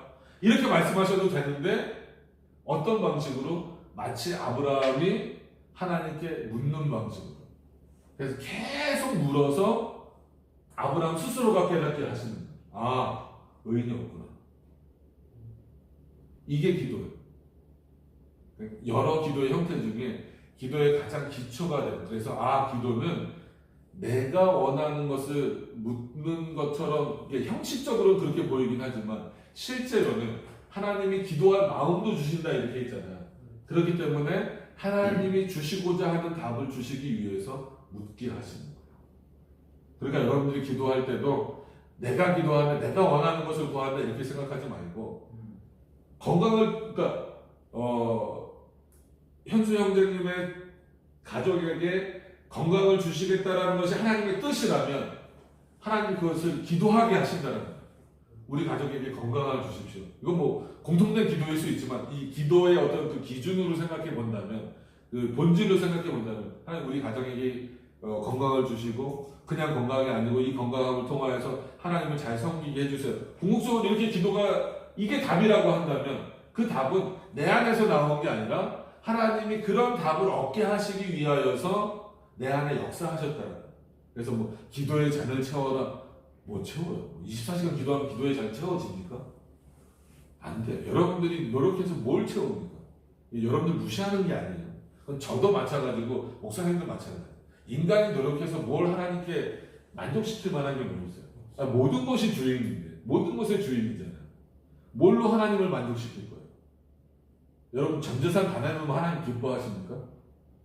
그것 때문에 아니죠. 여러분 절대 전재산 다 내놓으면 안 돼요. 여러분 먹고 살 거 다 남겨놔야 돼요. 나중에 헌금할 때도 뭐 전재산 다 드립니다. 그럼 하나님 책임져 주시겠죠. 그러지 마요. 그러면 저희 밖에 노숙생활해야 돼요. 그러면 안 되고 어떤 마음이라는 거예요. 이 모든 게 하나님이 주셔야 돼요. 그래서 헌금을 할 때도 내 거를 하나님께 드립니다. 그게 아니라는 거예요. 하나님이 나에게 주시는 거예요. 그러니까 내 노력으로 벌었잖아요 라고 말할 수 있지만 그 노력조차도 누가 하게 하시는 거예요. 이 노력할 수 있는 환경도 누가 만들어주시는 거예요. 하나님이 만들어주셔서 여러분들이 돈을 번 거라면 그 중에 뭐 11조를 드리던 뭐 감사헌금을 드리던 드리잖아요. 그러면 내 거라기보다도 하나님이 내게 주신 것 중에서 다시 일부를 돌려드리는 방식이에요. 이게 헌금이라고. 나에게 주시고자 하는 것을 내가 먼저 마치 묻도록 하시는 방식으로. 그래서 기도는 하나님이 묻고 답하시는 거예요. 그렇기 때문에 궁극적이고 최종적인 목적이 하나님께 영광이 있어야 된다 이렇게 말씀을 드립니다. 그래서 절대 이 세상적인 것을 위해서 기도하면 안 됩니다 이게 아니라 사람들은 거기에 머무르니까 기도를 가지고도 그냥 내 자식 잘 되게 해주세요 이거에 머무르잖아요. 그런 건 아니라는 거죠. 그러니까 잘 돼야 되는 이유가 뭐냐는 거예요. 그러니까 내 영혼이 잘된 같이 너희가 범사에 잘되기를 형통하기를 원한다. 범사의 형통이 먼저가 아니고 내 영혼이 잘됨이 먼저예요. 그럼 영혼이 잘됨이 뭘까요? 영혼이 삼성에 취직하는 거예요? 아니잖아요. 영혼이 막 100억 버는 거예요? 아니잖아요. 그 영혼이 잘된다라는 건 뭡니까? 하나님의 말씀 안에 거하는 거예요. 그 말씀 안에서 안식을 누리는 거예요. 그죠? 말씀 안에서 평화를 누릴 때 그의 삶도 형통한다. 말씀이 그렇게 나왔잖아요. 제 얘기가 아니고 말씀이 그렇게 나왔잖아요. 그런 차원에서 여러분들이 세상에서 잘 되는 건 중요합니다. 전 그리스도인들이 잘 돼야 된다고 생각하는 사람 중에 하나예요. 근데 표면적인 것만 잘 되면 안 되고 그 영혼이 잘 돼야지. 그죠? 그래야 이것이 내가 이렇게 이런 어떤 것들을 얻을 수 있었던 것이 내 노력이 아니라 다 누구의 은혜입니다. 하나님의 은혜고 하나님의 선물입니다라고 고백할 수 있어야 된다. 그게 진정한 믿음이고 그게 진정한 그리스도인들의 삶의 모습입니다. 그러니까 기도도 열심히 기도하셔야 돼요. 기도 여러분 목숨 걸고 기도하는 거예요. 하나님께 기도하는 거예요. 대충 하시면 안 돼요. 함부로 하시면 안 돼요. 그런 차원에서 하나님이 묻고 답하신다는 생각을 가지신다면 더 겸손히 더 분명하게 더 확고하게 기도하셔요. 이거 들어주실까? 이렇게 기도하면 안 된다. 기도하기 전에 이미 마음 가운데 이게 되겠어? 이런 마음이 있으면 그거는 내가 의심이 많고 나를 부정하는 게 아니라 전능하신 하나님을 부정하는 거랑 동일하다. 하나님이 전능하시다고 믿는다면 누구를 믿고 기도하는 거예요? 하나님을 믿고 기도하는 거죠. 이 상황을 보고 기도하는 게 아닙니다. 상황을 보면 안 될 것 같죠? 맞아요.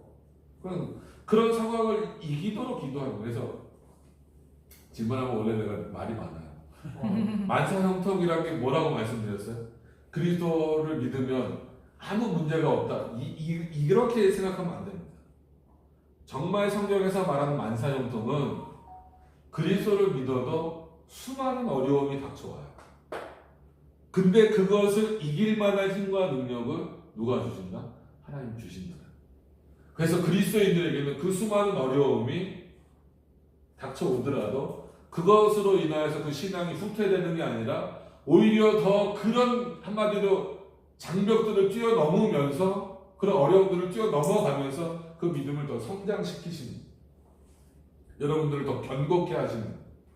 그러니까 나는 하나님을 믿으니까, 난 예수님을 믿으니까 내 일생 가운데 아무 일도 없을 거야. 평안한 일만 있을 거야. 그렇지 않아요.